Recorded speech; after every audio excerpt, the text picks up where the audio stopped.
वही रोज की कहानी, तेज शुरुआत के बाद थोड़ी मुनाफा वसूली ऊपरी स्तरों में, कभी नीचे से ऊपर कभी ऊपर से नीचे।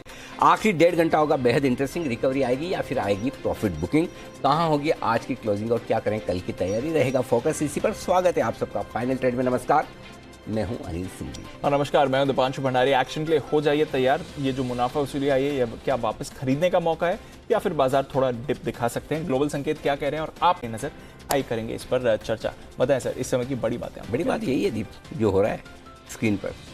तेजी सोचो मंदी होती, मंदी सोचो तेजी हो जाती। यही बाजार की खूबसूरती और खासियत है।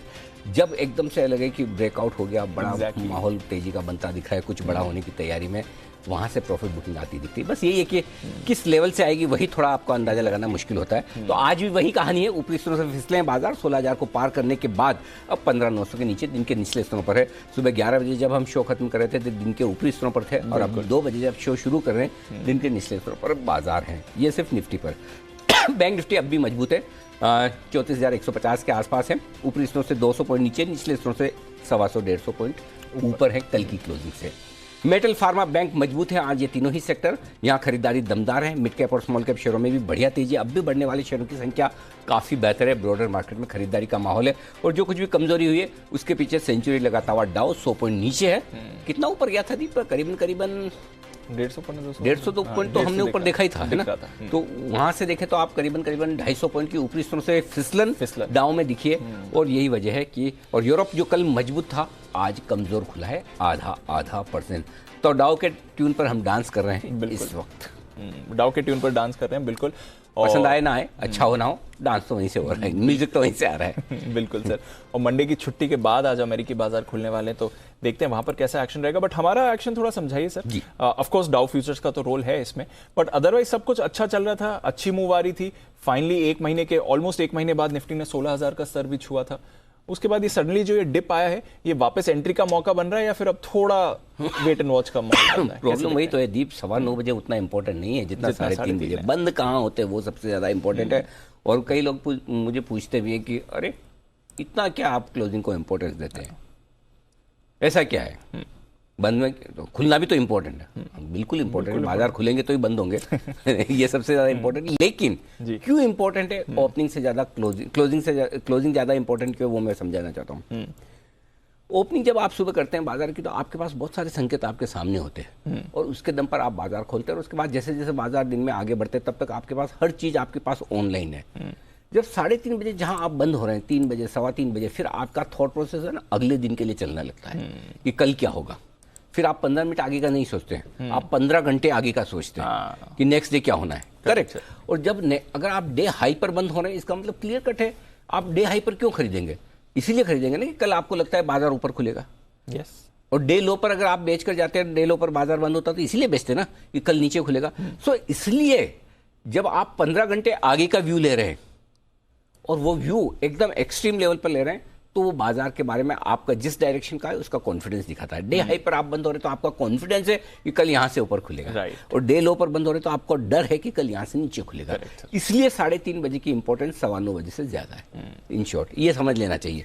और आप नेचुरली ओवरनाइट रिस्क भी ज्यादा रखते हैं, पैसा बनने के या जाने के चांसेस भी ज्यादा है। दिन के दौरान 9:15 बजे खुलने के बाद दिन में कौन कितना पैसा बना सकता है या कितना तोड़ सकता है, उसकी संभावनाएं कम होती है। वहां भी होता है, ऐसा नहीं होता। बनाना ज्यादा मुश्किल होता है, तोड़ना तो बड़ा आसान है। बिल्कुल। ये शॉपिंग की तरह है, जितने पैसे खो आप खर्च कर दोगे, कमाना मुश्किल है। ठीक उसी तरह से ओवरनाइट पोजीशन में भी बनाना या तोड़ना ज्यादा होता है। आपके बनेंगे भी गैप से खुल के तो ज्यादा बन सकते हैं पैसे, और गिरेंगे तो भी आपके गैप से नीचे खुलने पर आपके या आपके विपरीत खुलने पर पैसे लग सकते हैं। तो इसलिए इंपॉर्टेंट ये कि हम आज बंद कहाँ होते हैं। और सुबह दीप में इसलिए आपको कह रहा था कि मेरे लिए एक ही चीज जरूरी है, 15,850 क्लोजिंग बेसिस पे इसे आप होल्ड कर लीजिए, आई एम ओके। अच्छा, हाँ। सो अगर डाउ फ्यूचर 100 पॉइंट नीचे है, मुझे कोई दिक्कत नहीं, मैं 15,850 से 15,800 के रेंज में बायर हूँ। ओके, आने दीजिए थोड़ा और नीचे। हाँ, अगर डाउ 300 नीचे हो जाए फ्यूचर पे तब तो अलग बात है। अगर 100, 125, 150 तक नीचे तो कोई दिक्कत नहीं, हम खरीदारी की रेंज में आ रहे हैं। एक बढ़िया करेक्शन जो आपको चाहिए था, ऑल बायर सेटिस्फाइड 16,025 तक। करेक्ट। जिनके 16,000 के स्टॉप लॉस थे सब ट्रिगर हो गए, डन। बहुत बढ़िया। सो आज का दूसरा कॉल जो था एग्रेसिव ट्रेडर्स के लिए, निफ्टी पर, नॉट एग्रेसिव ट्रेडर्स, जो हाँ एग्रेसिव ट्रेडर्स Aggressive के play था। 15,925 से 16,000 की रेंज में बेचिए। और आज का एक मंत्र था दीप हमारा सुबह का, टुकड़ों में लेना है, टुकड़ों में देना है। अगर आपने 15,925, 15,975, 16,000 हर एक लेवल तक बेचा, 16,100 का आपका स्टॉप लॉस था, आप देखिए आप डीप इन द मनी है। ये मार्केट वैसा ही है, आप एक पर्टिकुलर लेवल पर ट्रेड इनिशिएट करना मुश्किल है, क्योंकि अगर आप टुकड़े पे नहीं बेचते तो आप 15,925 पे बेच देते तो 16,025 पे तो स्ट्रेस ही हो जाता। करेक्ट। ये तो बड़ा ब्रेकआउट हो गया। ये आपने टुकड़ों पे अगर बेचा है तो आप आज इस वक्त आपके लिए टुकड़ों में धीरे धीरे प्रॉफिट बुक करने का वक्त है। हाँ, अब 15,850 पे आप थोड़ा लेंगे, 800 आए तो और लेंगे, नीचे आए तो और ले लेंगे, नहीं तो और सेटिस्फाइड है तो 15,900 के नीचे से भी लेना शुरू कर सकते हैं। सो टुकड़ों में खरीदना है, टुकड़ों में बेचना है, ये स्ट्रेटेजी आपके काम करेगी इस तरह के रेंज बाउंड मार्केट में। और नहीं तो टुकड़ों टुकड़ों में बाय ऑन डिप्स करिए, अगर एक ही तरफा, क्योंकि हर ट्रेडर दोनों तरफ नहीं कर सकता। तो फिर जब गिरावट हो, जब इस तरह से मार्केट ऊपर से नीचे तेजी से आए, तब धीमे धीमे टुकड़ों में खरीदिए। तो अब ऊपर नहीं बेच पाए तो अब पैनिक मत करिए, नीचे थोड़ा और आने दीजिए। डेटा में तैयार कर रहा हूँ, 2:30 बजे खरीदारी का मौका आएगा। ये तो बात हुई निफ्टी की। अब आइए बैंक निफ्टी। हमारे जो टारगेट थे बैंक निफ्टी के ऊपर के 34,150, 34,275 और 34,350 तक के टारगेट सारे आ गए। वहां से आपको प्रॉफिट बुकिंग मिली है, खरीदने की रेंज आ गई है दीप, आ गई है? हाँ अच्छा, इन लेवल से। हाँ 34,125 आ गई है, थोड़ा नीचे और आएगा 33,950 के आसपास। यहाँ से करीबन कितना हो गया, 150 पॉइंट और वहां और ऐड करेंगे। ये भी टुकड़ों में लेना है, तो थोड़ा सा अगर रिस्क कम पहला इंस्टॉलमेंट अब लेना शुरू कर सकते हैं अगर आप एग्रेसिव हैं। और नहीं, आप मुझे तो बहुत शांति से लेना है तो 34,000 के आसपास ही लीजिए फिर। ओके। बट अगर आप मुझे पूछेंगे और टुकड़ों में लेना है, शुरू कर सकते हैं। रिस्क एक ही फिर बता देता हूँ, अगर डाउ फ्यूचर 2-250 गिर गया तो फिर मत बोला अनिल जी आपने तो बोला था लोअर रही तो 250, वो मेरे हाथ में नहीं, हमारे हाथ में नहीं। हाँ, अभी की सिचुएशन के हिसाब से अब धीमे धीमे खरीदने का मौका आ रहा है। थोड़ा थोड़ा लीजिए, हड़बड़ी मत कीजिए।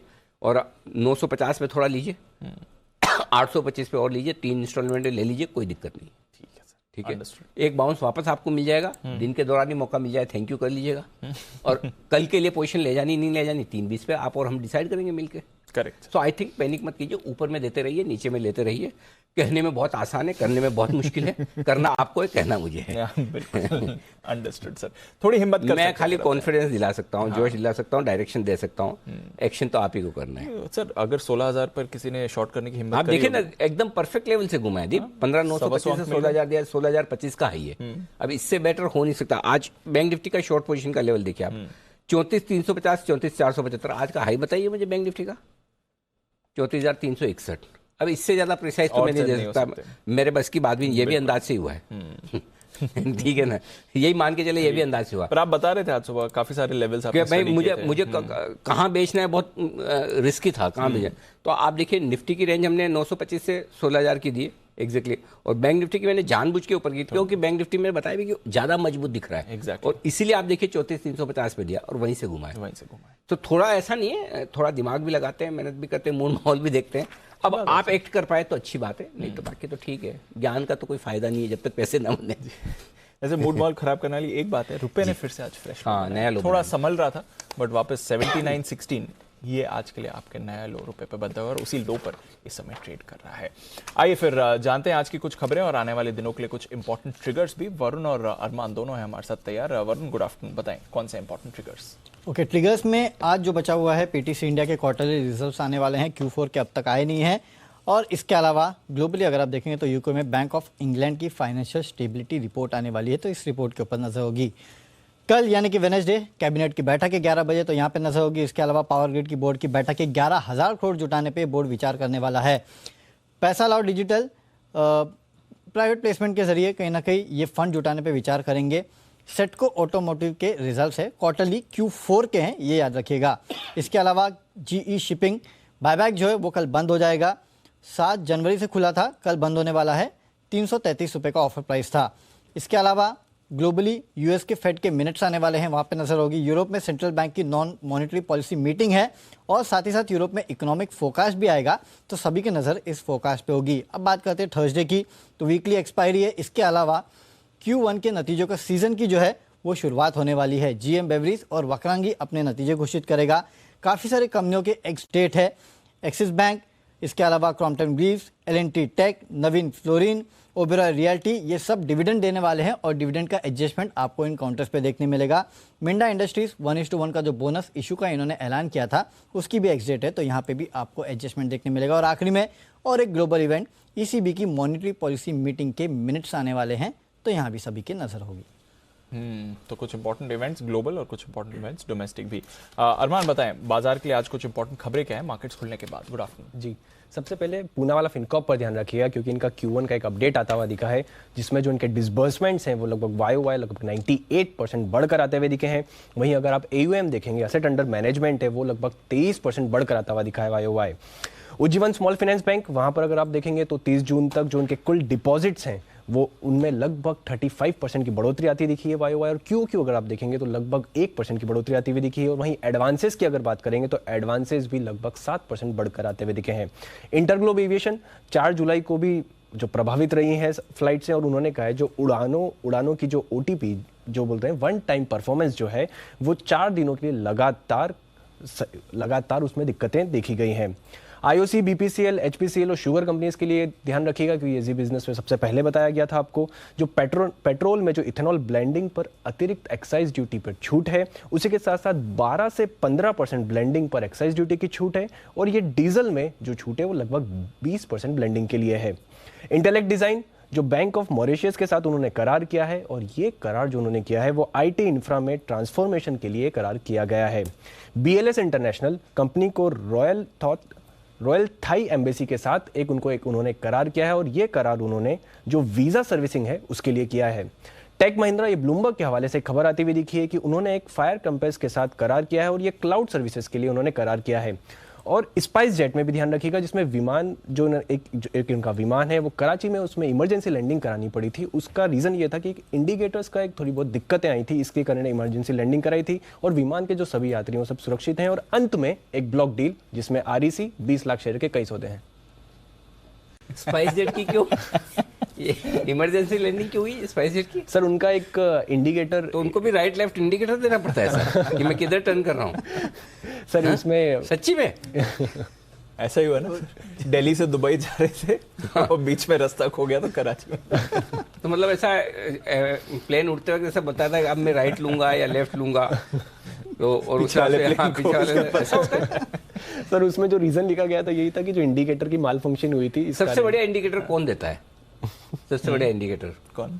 ऑटो रिक्शा वाले नहीं देते, वो टांग निकाल के देते हैं राइट से लेफ्ट से। टांग देखी नहीं क्या, इधर निकाली थी सच्ची में। कौन जैन साहब है क्या? कौन है जयपुर वाले या दिल्ली? हाँ जरा हाँ विशेष टिप्पणी कुणाल जी की। जी कुणाल जी। अनिल जी बिल्कुल गलत जवाब है अनिल जी आपका। हाँ। सबसे अच्छा इंडिकेटर अनिल जी, लीडिंग और लैगिंग इंडिकेटर बताने वाले तो हम ही लोग हैं अनिल जी। अच्छा तो ये कौन सा लीडिंग था या लेगिंग इंडिकेटर था जिससे स्पाइस जेट कराची पहुंच गया? अनिल जी देखिए ये बहुत बार हमारे साथ भी होता है अनिल जी। जाना था जापान, पहुंच गए चीन। तो अनिल जी बहुत बार हो जाता है, हम सोचते हैं बड़े का शेयर गिर जाता है, तो अनिल जी बड़ी बात नहीं है। ओके चलिए बढ़िया है। इंडिकेटर्स का सोच समझ कर सही इस्तेमाल करें, ये कहना है अरमान का, हम नहीं कह रहे, अरमान कह रहे हैं। तो चलिए ये है स्पाइस जेट की इमरजेंसी लैंडिंग जो हो गई। आइए अब लैंडिंग के लिए तैयार है एक के बाद एक 3 एक्सपर्ट, और पहला बिल्कुल हिमांशु जी के लिए हिटमैन हिमांशु।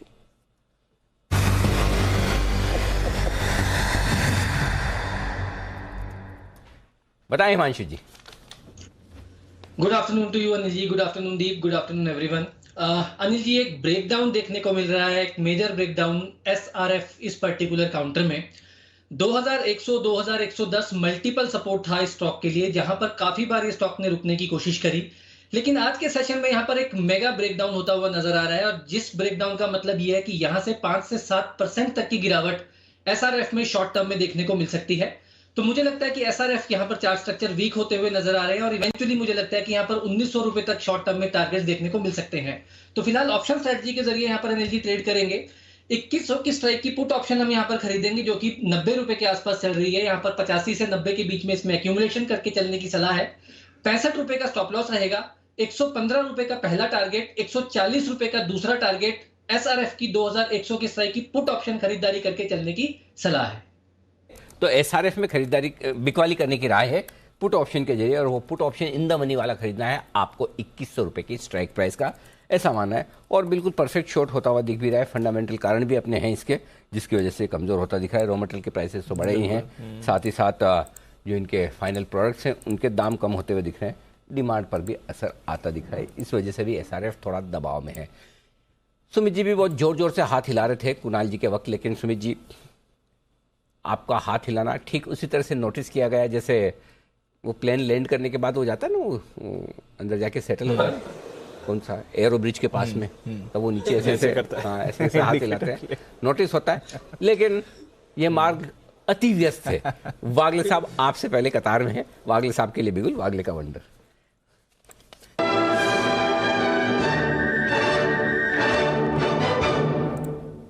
जी वागले साहब बताएं सर।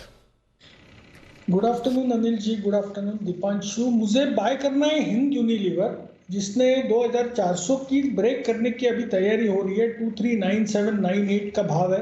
मुझे लगता है जैसे ही ये 2400 के ऊपर निकलेगा, इसमें एक inverse head and shoulder pattern जो बहुत ही बुलिश होता है।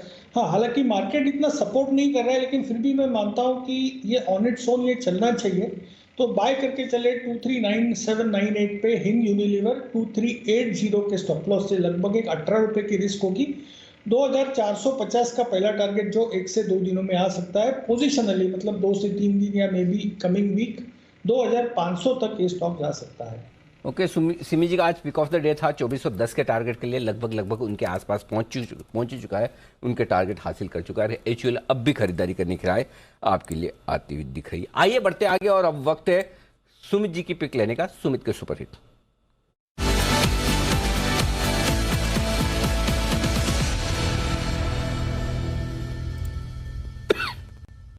बताएं सुमित जी। अनिल जी एक सेल कॉल मेरे रडार पे आया है। स्टॉक का अभी भाव चल रहा है 169.50, 170 रुपीज। स्टॉक का नाम है डेल्टा कॉप। डेल्टा कॉप में सेलिंग प्रेशर है। डेल्टा कॉप में 2 दिन का पुलबैक आया, लेकिन सस्टेन नहीं कर रहा है, और आज वापस से सेलिंग प्रेशर देखने को मिल रहा है, और कल का लो ब्रेक हो चुका है। तो स्टॉक में यहां से 5 से 10 रुपए का गिरावट देखने को मिल सकता है। यहाँ पे सीएमपी पे डेल्टा कॉप में बिकवाली करें। स्टॉक का जो ऊपर में रेजिस्टेंस है 174 175 के आसपास है, तो 175 का स्टॉप लॉस लगा के डेल्टा कॉप में यहाँ पे बिकवाली करें। नीचे में जो टारगेट देखने को मिल सकते हैं 164 रुपए से लेके 160 रुपए तक के लेवल डेल्टा कॉप में 1 से 2 दिनों के अंदर देखने को मिलने चाहिए। बिकवाली करें डेल्टा कॉप में 175 के स्टॉप लॉस से 164 160 के टारगेट से। डेल्टा कॉपर भी आपके लिए सेल कॉल आ रहा है। हाई बीटा काउंटर्स आपको इस समय फिसलते हुए दिख रहे हैं। एक तो एसआरएफ पर अभी आपके लिए सेल कॉल आया, डेल्टा कॉपर सुमित जी का सेल कॉल आते हुए दिख रहा है। आरबीएल बैंक देखिए 5% आज ये काउंटर नीचे, इनके अपडेट्स भी आए थे, और उसके बाद बाजार में इसकी भारी पिटाई होती हुई दिख रही है। एक बार शरद जी से भी पूछें। शरद जी, आरबीएल बैंक ऑलरेडी इतनी परेशानियां चल रही हैं मैनेजमेंट चेंज को लेकर, और बाकी जो आरबीआई के नॉमिनी है इनके कंपनी में, अब बताएं सर क्या अपडेट बनते हैं? अपडेट्स इनके ठीक थे, बट बाजार उससे ज्यादा खुश नहीं है, और 5% नीचे आरबीएल। मुझे लगता है बाजार अभी भी ये एंटिसिपेट कर रहा है कि इसमें से कुछ और निकल के आ सकता है एनपीए के लेवल पे। बट अभी जो वैल्यूएशंस पे अगर आप देखें 0.4 टाइम प्राइस टू बुक पे है, और मुझे लगता है ज़्यादातर जो नेगेटिव जो नोन है वो तो डिस्काउंटेड है प्राइस में। बट अगर मूवमेंट ये सजेस्ट कर रही है कि और स्केलेटन्स निकल सकते हैं तो प्रॉब्लम हो सकती है। बट जब तक वैसा कुछ आता नहीं है, मेरे हिसाब से ज़्यादा एंटिसिपेट करना सही नहीं होगा। तो मुझे लगता है इन वैल्यूएशंस पे रिस्क कुछ खास रह नहीं जाता है 0.4 टाइम्स प्राइस टू बुक पे, अनलेस एंड अनटिल कुछ नया एनपीए का इशू निकल के आता है, जैसा बाजार आंकलन कर रहा है कि नई मैनेजमेंट आई है, आरबीआई की तरफ से मेजर्स लिए गए हैं, तो इसका क्या साइड इफेक्ट होगा। बट इन वैल्यूएशंस पे मुझे नहीं लगता कि कोई खास निगेटिविटी की जगह बसती है। ओके, तो इन वैल्यूएशन पर ज़्यादा खास नेगेटिविटी की जगह नहीं बसती। ऑफ कोर्स टेक्निकली स्टॉक काफ़ी कमज़ोर रहा है। अब देखते हैं यहाँ से किस तरह का मूव दिखाएगा। एसबीआई कार्ड्स, इसमें अच्छी खरीदारी आ रही है। आज ऑफ कोर्स सिमी जी की तरफ से 10 की कमाई का स्टॉक था। 840 855 के पोजिशनल टारगेट से 800 के लेवल्स पर उन्होंने रिकमेंड किया था। 815 पर फिलहाल ट्रेड कर रहा है, और 0.4% की तेजी है। इनफैक्ट जो अभी बाजार में गिरावट आई उसका भी कुछ ज्यादा इंपैक्ट नहीं दिख रहा है इनकी चार्ट पर भी। कुणाल जी जरा देखें एसबीआई कार्ड जो आज का मूव आया है, कैसे लगते हैं चार्ट इसके सर? देखिए, काफ़ी समय से स्टॉक अंडर परफॉर्म कर रहा था दीपांशु, और फिर एक पैटर्न बना जिसको एक्सटेंडेड वी रिवर्सल पैटर्न कहते हैं, और इसका ब्रेकआउट आता हुआ दिखाई पड़ रहा है 800 रुपए के ऊपर। अब इसके लिए जो अगला रेजिस्टेंस चार्ट पर है वो 900 का है। 900 मेक और ब्रेक लेवल होगा। 900 के ऊपर अगर ये स्टॉक निकल जाता है तो इतने महीनों का अंडर परफॉर्मेंस समाप्त हो जाएगा और फिर आपको एक तरफा तेजी भी देखने को मिल सकती है। तो इन स्तरों पर मेरी राय में जिनके पास पोजीशन है बिल्कुल बने रहें। पहला टारगेट साधे 900 का, 900 पार हो जाएगा तो फिर 4 डिजिट्स में दोबारा स्टॉक लौट आएगा। बी कार्ड सिमिजी ने भी दिया था, लेकिन ये बताइए कौन सा वाला पैटर्न बताया आपने इसमें कुणाल जी? अनिल जी एक पैटर्न होता है, थोड़ा सा रेयर है। पैटर्न का नाम है extended V reversal pattern. Anil ji वीर, बहादुर, पराक्रमी, वी फॉर विक्ट्री। नहीं अनिल जी, वी फॉर अच्छा वी फॉर विक्ट्री। अच्छा, जैसे ये मतलब डॉक्टरों का काम बड़ा मुश्किल होता है, विजय जैसे डॉक्टरों का काम बड़ा मुश्किल होता, इस पे बंसल जी भी राय दे सकते हैं क्योंकि फार्मा की बड़ी गहरी समझ इनकी। ये एक तो पहले बीमारी का नाम पता करो, साइंटिफिक नेम। अपने सर्दी जुकाम बोल देते तो वो तो सर्दी जुकाम नहीं बोलते ना, उनकी तो बीमारी वेरिएशन होते हैं उसमें। हाँ वैसी होती है। और फिर उस बीमारी में ये पता लगाओ कि इस बीमारी में कौन सा कीटाणु, वो कौन सा बैक्टीरिया जो घुसा है, वो उसका नाम और भी मुश्किल। फिर उसके बाद उसकी ट्रीटमेंट के लिए जो दवा उसका नाम और भी मुश्किल। इस चक्कर में हमने डॉक्टरेट की नहीं। ठीक है, ध्यान ही नहीं। ये बताओ ये चार्ट में आपको कैसे पता चलता देख के कि ये वी रिवर्सल वाला जो आया है, कभी किसी में डायमंड आया है, तो ऐसे तो उसमें नाम तो लिख के नहीं आता होगा ना चार्ट पे कि ये वाला पैटर्न है। हाँ कुणाल जी? अनिल जी बिल्कुल आपने सही एनालॉजी दी। अनिल जी बिल्कुल बिल्कुल डॉक्टर जैसा ही काम है अनिल जी। तो अनिल जी देखिए अलग अलग मर्ज हैं, अलग अलग उसके इलाज हैं। और अनिल जी जब तक नाम भारी भरकम ना हो तब तक दुकान नहीं चलती, ना तो डॉक्टर की ना एनालिस्ट की। अनिल जी हाँ ये बात तो सही है, अगर सबको कॉबी फ्लेम याद हो जाए तो डॉक्टर के पास ही तो जाए। Exactly. हाँ मतलब तभी आई थिंक अभी ज्यादातर लोगों को कोविड के टाइम से थोड़ा दवाइयों के नाम के ध्यान रखने शुरू कर अब ध्यान रखने लगे। अदरवाइज तो ध्यान में भी नहीं रहते थे। मैं तो बिल्कुल नहीं रखता था, मैं तो बहुत मुश्किल से, मतलब बहुत लेट मैंने दवाओं के नाम ध्यान रखना शुरू किया। मैं तो रखता ही था, क्या करना है, डॉक्टर का काम डॉक्टर कर, लेकिन अब समझ में आया। इसलिए वहाँ जब से मैंने दवाइयों के नाम शुरू किए याद रखने, तब से मैं चार्ट्स के भी रख रहा हूँ। फिर मैंने कहा दवाइयों के रह सकते तो चार्ट्स के क्यों नहीं। एक बार फिर से इसका नाम बताइए जरा कुणाल जी, क्या था ये वाला? Anil ji extended V reversal, V for victory. Extended V reversal, आप विक्ट्री पैटर्न याद रखिए अनिल जी। हाँ इतना आसान बताओगे सब चार्टिस्ट बन जाएगी, ध्यान रख लेना। एक्सटेंडेड वी रिवर्सल ही रखिए ताकि सबको याद न रहे 2 दिन बाद में, है ना, मुझे भी नहीं। ओके तो ये है आपके लिए पूरा का पूरा एक्शन। आई थिंक मुदित जी एक कॉल देना चाह रहे हैं। लीजिए। आइए चलते हैं मुदित जी के पास, मुनाफे वाला मुदित।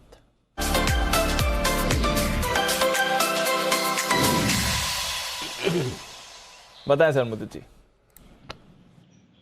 Good afternoon Deep, good afternoon Anil ji.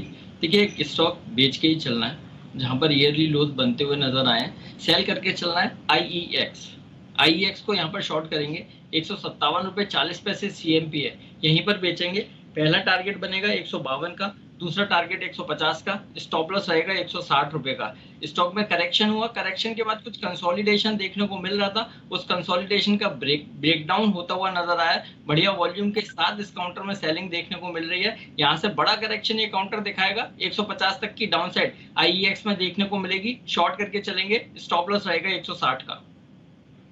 Stop loss के साथ बेचें आईईएक्स को। शरद जी ट्रैक करते हैं सर आईईएक्स, आप जिस तरह से इसमें लगातार गिरावट चल रही है, इनफैक्ट जब से इनका बोनस इशू हुआ था उसके बाद से स्टॉक संभला ही नहीं है और हर लेवल पर हम देखते हैं बाउंस बैक आता है और उसमें फिर से इसकी पिटाई होती है।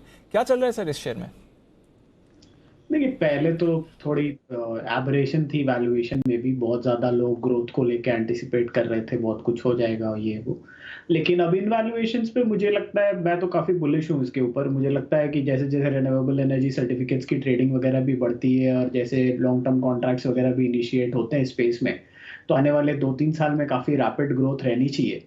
तो हमारे अनुमान के हिसाब से ग्रोथ रेट्स काफी रैपिड रहने चाहिए। तो लास्ट मैंने जो देखा था उस हिसाब से मेरे जो लक्ष्य आ रहे थे 250 से 300 के आसपास आ रहे थे।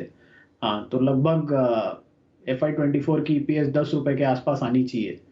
तो अब वैल्यूएशन वाइज मुझे बहुत कंफर्ट लगता है इन वैल्यूएशंस पे, कि फॉरवर्ड अर्निंग्स पे आपको लगभग 15 टाइम पे मिल रहा है, तो मुझे लगता है काफी डिसेंट बेट है और 20-25 के मल्टीपल तो इन स्टॉक्स को आसानी से मिल जाने चाहिए। तो अब खरीदने का वक्त आ गया। अगर आप फंडामेंटल बेसिस पर देख रहे हैं, वैल्यूएशंस के लिहाज से भी अब ठीक हो गया है। ऑफ कोर्स चार्टिकली थोड़ा ऊपर नीचे होता रहेगा तो वो अलग बात है। अभी 150 के टारगेट्स भी मोदी जी ने दे दिए, बट अगर आप निवेश करने की सोच रहे हैं तो फिर IEX पर आप नजर रख सकते हैं, ये राय बनती हुई दिख रही है। अच्छा, निवेश की बात निकली है तो अनिल जी एक इंटरेस्टिंग चीज़ हुई है। इससे पहले जरा एक बार रुचि सोया को पुल अप करते हैं। तेल कंपनियों के साथ बड़ी बैठक होने वाली है, ये हमें अभी खबर मिल रही है, एक्सक्लूसिव खबर हमारे पास आते हुए दिख रही है। कल सुबह 11 बजे ये बैठक होने वाली है। जो खाद्य तेल की companies, not oil marketing companies, जो खाद्य तेल की कंपनीज हैं उनके साथ कल सुबह 11 बजे बैठक होने वाली है। MRP कम करने के निर्देश दिए जा सकते हैं। अनिल जी, आई थिंक ये तो लॉजिकल ही है, जिस तरह से हम भी हाईलाइट कर रहे हैं, पाम के दाम गिरे हैं, सोयाबीन के गिरे हैं, सनफ्लावर ऑयल, बाकी जो ऑयल प्रोडक्ट्स हैं उसके दाम गिरे हैं, तो इस बैठक में उस पर भी कुछ चर्चा की जा सकती है, ऐसे हमें संकेत मिल रहे हैं, एक्सक्लूसिव जानकारी मिल रही है सर इससे। तो चलिए, यहाँ पर खाने पीने के तेल के दाम कम करने के लिए एक बड़ी बैठक होने की तैयारी में, तो जाहिर सी बात है खाने पीने का तेल बेचने वाली कंपनियों के लिए थोड़ी सी नेगेटिव खबर है, उन पर दबाव बनाया जाएगा, चाहे वो गोदरेज एग्रोवेट हो, अदानी विल्मार हो या फिर रुचि सोया हो। Exactly. इन पर प्रेशर होगा, इन पर तो हो गई, साथ ही अनऑर्गेनाइज प्लेयर्स भी काफ़ी है इस फील्ड में, उन पर भी दबाव होगा कि वो, और वैसे तो कुछ जगह तो खाने पीने के तेल के दाम कम हुए भी हैं। कल हमने ये रिसर्च भी की थी कि किस तरह से दाम कम हुए हैं और काफ़ी कुछ अब भी कम होना बाकी है, तो इस पर रखिएगा बड़ी नज़र। ये बड़ी खबर इस वक्त आपके लिए आती हुई दिख रही है। एक बार जरा शरद जी से इसी पर राय ली जाए। शरद जी, बड़ी बैठक कल होने जा रही है जिससे महंगाई को कम करना है, खाने पीने की चीज़ों की स्पेशली, और उसके लिए किया जा रहा है, कैसे देखते हैं आप? जी बिल्कुल, मेरे हिसाब से जिस तरीके से 30-40% टूटा है आपका मेनली पाम ऑयल का प्राइस, और सबकी जितने भी रिफाइंड ऑयल अपने पास आते हैं उसमें पाम ऑयल की मिक्सिंग रहती है, तो इनके प्राइसेस को कम करना काफ़ी नॉर्मल होगा। और बहुत स्टीप प्राइस आया था तो वापस उसको नॉर्मलाइज करना, क्योंकि मेजर फूड इंग्रेडिएंट में तेल ही है जहाँ पे कॉस्ट इन्फ्लेशन काफ़ी ज़्यादा है, चाहे वो गाड़ी में भरने वाला हो चाहे खाने में डलने वाला हो। तो ये काफ़ी पॉजिटिव है इन्फ्लेशन की ट्रैजेक्टरी के हिसाब से। बट इन कंपनीज के लिए हो सकता है कि जो अभी मॉडल कर रहे हो आगे के नंबर्स उसको थोड़ा रैशनलाइज करना पड़े, but growth as it is रहेगी, ग्रोथ में ऐसा कोई रिस्क नहीं है। तो कुछ स्टॉक्स जो एबरेटेड वैल्यूएशंस पे हैं जैसे अडानी विल्मार खास करके, तो वो नॉर्मल वैल्यूएशंस पे ट्रेड कर रहा है, वहाँ करेक्शन हो सकता है ज़्यादा दिखाई दे। रुचि सोया और गोदरेज मेरे को जितना याद है कि नॉर्मल वैल्यूएशंस पे ट्रेड कर रहे हैं, तो वहाँ हो सकता है उतनी करेक्शन आपको ना दिखाई दे। अदानी विल्मार पर रखिए नज़र, वहाँ पर आपको ज़्यादा करेक्शन एक्सपेक्ट करना चाहिए। और जो हमें जानकारी मिल रही है, बेसिकली सरकार की पूरा फोकस यही है कि जिस तरह से अंतर्राष्ट्रीय स्तरों पर दामों में गिरावट हुई है, कमी हुई है, उसका पूरा फायदा आम जनता तक पहुंचना चाहिए, और ये सुनिश्चित करने के लिए बैठक की जा रही है। तो अदानी विल्मार, पतंजलि, रुचि सोया, बाकी जो कंपनीज हैं उनके साथ ये कल 11 बजे बैठक होने वाली है, इस पर है हमारी नज़र। आइए, नज़र है हमारी बाजार के एक्शन पर। और जो हम बात कर रहे थे अनिल जी, एक इंटरेस्टिंग चीज़ हुई है पिछले 3 महीनों से, आपने नोटिस किया होगा सर, बेसिकली अप्रैल से जून तक एक भी नया फंड नहीं लॉन्च किया है किसी भी म्यूचुअल फंड हाउस ने, एक भी नया फंड नहीं लॉन्च हुआ है। और इसके पीछे कुछ टेक्निकल डिटेल्स भी थी। एक ऑर्डर था जिनको फंड हाउस को कंप्लाई करना था, वो कंप्लाई नहीं कर रहे थे, जिसकी वजह से रोक लगी हुई थी। अब वो रोक हट गई है क्योंकि वो सारी टेक्निकल कंप्लायंसेस पूरी हो गई हैं। तो अब समझते हैं कि जो 3 महीने से जो म्यूचुअल नए फंड्स नहीं आए हैं, क्या अब यहां पर तेजी से नए फंड्स आने वाले हैं? किस तरह के फंड्स, कितना अमाउंट रेज करेंगे, कहां है मौका, ये पूरी डिटेल्स आशीष चतुर्वेदी लेकर हैं तैयार। आशीष बताइए क्या हुआ है? दीपांशु, जैसा कि आपने बताया कि 1 अप्रैल से अगर आप देखें तो सेबी ने रोक लगा दी थी। इसके पीछे का कारण ये थी कि जो म्यूचुअल फंड डिस्ट्रीब्यूटर्स होते थे वो पूल अकाउंट का इस्तेमाल कर रहे थे, तो एएमसी और डिस्ट्रीब्यूटर के बीच में जो एक पूल अकाउंट था जिसके चलते सेबी को आपत्ति थी, तो यहाँ पर एनएफओ को जो है रोक दिया गया था। लेकिन अब जो है इसकी जो पूरी तरीके से सिचुएशन है वो नॉर्मलाइज हो गई है, और अब देखें तो पूरे 3 महीने के बाद लगातार बड़े जो एनएफओज हैं वो आने की तैयारी में। 27 म्यूचुअल फंड की स्कीम ऐसी है जिन्होंने ड्राफ्ट कर दिया है। इसमें से अगर आपको बाइफरकेशन बताऊं तो 15 इक्विटी स्कीम है, 6 डेट है और 6 ETF भी आ रहे हैं। कुछ इंटरेस्टिंग भी है, जैसे आदित्य बिरला म्यूचुअल फंड का ब्लॉकचेन का फंड ऑफ फंड है, तो इसका भी एनएफओ आएगा, न्यू फंड ऑफर जो है। और दूसरी भी जो कंपनीज है वो भी ढेर सारे जो एनएफओज है वो लेते हुए नजर आएंगी, जिसके चलते आपको जो है जितनी भी लिस्टेड एएमसी कंपनीज हैं उनको आपको अपने रडार पर रखना चाहिए। मिसाल के तौर पर अगर आप देखें तो आदित्य बिरला म्यूचुअल फंड का मैंने नाम लिया, इसके अलावा हाँ फंड ऑफ फंड है, ब्लॉकचेन बेस्ड, ब्लॉकचेन ये बहुत ब्लॉकचेन बेस्ड मतलब जो ब्लॉकचेन जो कंपनीज में लगाएगा पैसा? हाँ ब्लॉकचेन वाली कंपनीज में, बिटकॉइन नहीं। अच्छा, मतलब करेंसीज में नहीं लगा, मतलब क्रिप्टोज में नहीं, क्रिप्टोज में नहीं जो लगा। ये टेक्नोलॉजी डेवलप कर रही है वो कंपनी। अच्छा, ब्लॉकचेन टेक्नोलॉजी डेवलप करने वाली कंपनियों में कैसा लगा? अच्छा, डेट आ गई इसकी? कब कब ओपन हो रहा है? नहीं, डेट अभी नहीं है सर, आ जाएगी लेकिन मैं दे दूंगा आपको। ओके, तो कितने एनएफओ आ रहे हैं आप बता रहे हैं? 27 कतार में लग गए। 27, 15 इक्विटी, 6 डेट, 6 ETF। 6 ETF है। ETF कोई फॉरेन वाले भी हैं? फॉरेन ETFs भी हैं सर, और कुछ नए नाम भी है, जैसे नावी म्यूचुअल फंड है, हाँ, वो भी नावी तैयारी नया कर रहा है, वाइट ओक कैपिटल है, इनका भी आ रहा है।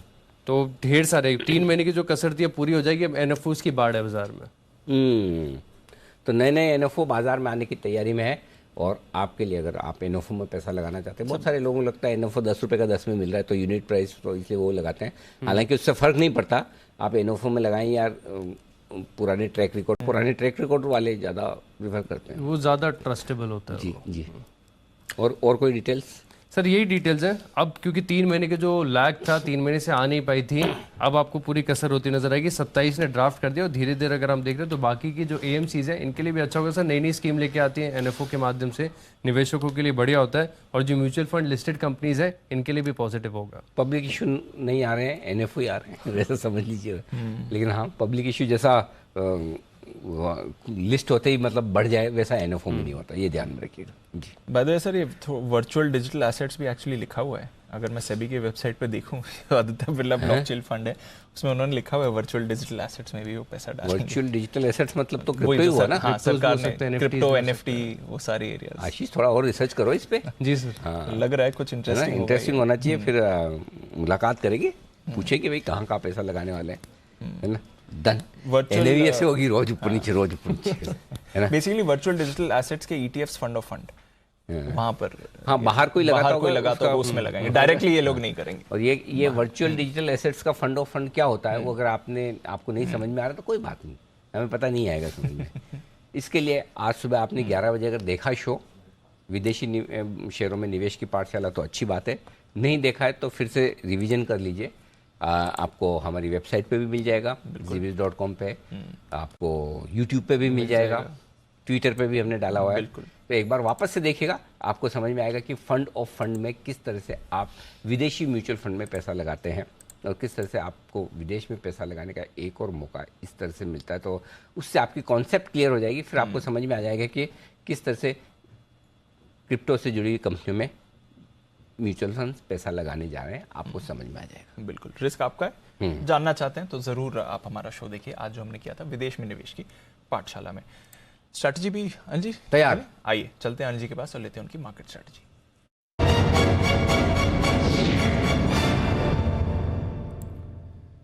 सर, शो की शुरुआत से अब तक देखें तो डाउ फ्यूचर्स 50 अंक और फिसला है, तो अब आधे % की गिरावट, 165 अंक नीचे डाउ फ्यूचर्स दिखेगा। नैस्डैक फ्यूचर्स में आपको 0.5% की गिरावट दिख रही है। मंडे की छुट्टी के बाद आज अमेरिकी बाजार खुलने वाले हैं, तो देखते हैं वहां पर कैसा एक्शन होगा। यूरोप में 1% से ज्यादा की गिरावट अक्रॉस यूरोपियन मार्केट्स आपको आती हुई दिख रही है, वहां पर कमजोरी है। एशिया ठीक ठाक था, चीन एकदम सपाट था, जापान 1% ऊपर बंद हुआ, हांगकांग में हल्की बढ़त आपने देखी, बट रुपया डेफिनेटली कंसर्न है। नया निचला स्तर बना है आज 79.16 का। कच्चा तेल भी 113 का जो स्तर है उसके ऊपर कायम है। तो बताएं सर, क्या करना है इस समय? थोड़ा अमेरिकी फ्यूचर्स, यूरोप के बाजार और हमारे बाजार भी हल्का सा दबाव दिखा रहे हैं। थोड़ा सा दबाव में, थोड़ा वेट एंड वॉच वाली सिचुएशन में रहते हैं, क्योंकि 3 दिन बाद अमेरिका के बाजार खुलेंगे, कैसे खुलेंगे, क्या कुछ होगा पता नहीं। तो बेहतर है कि वेट एंड वॉच। सिंपल सी चीज ये दीप की लेवल्स में बता दूं आपको, 15,800 ये सबसे इंपॉर्टेंट है।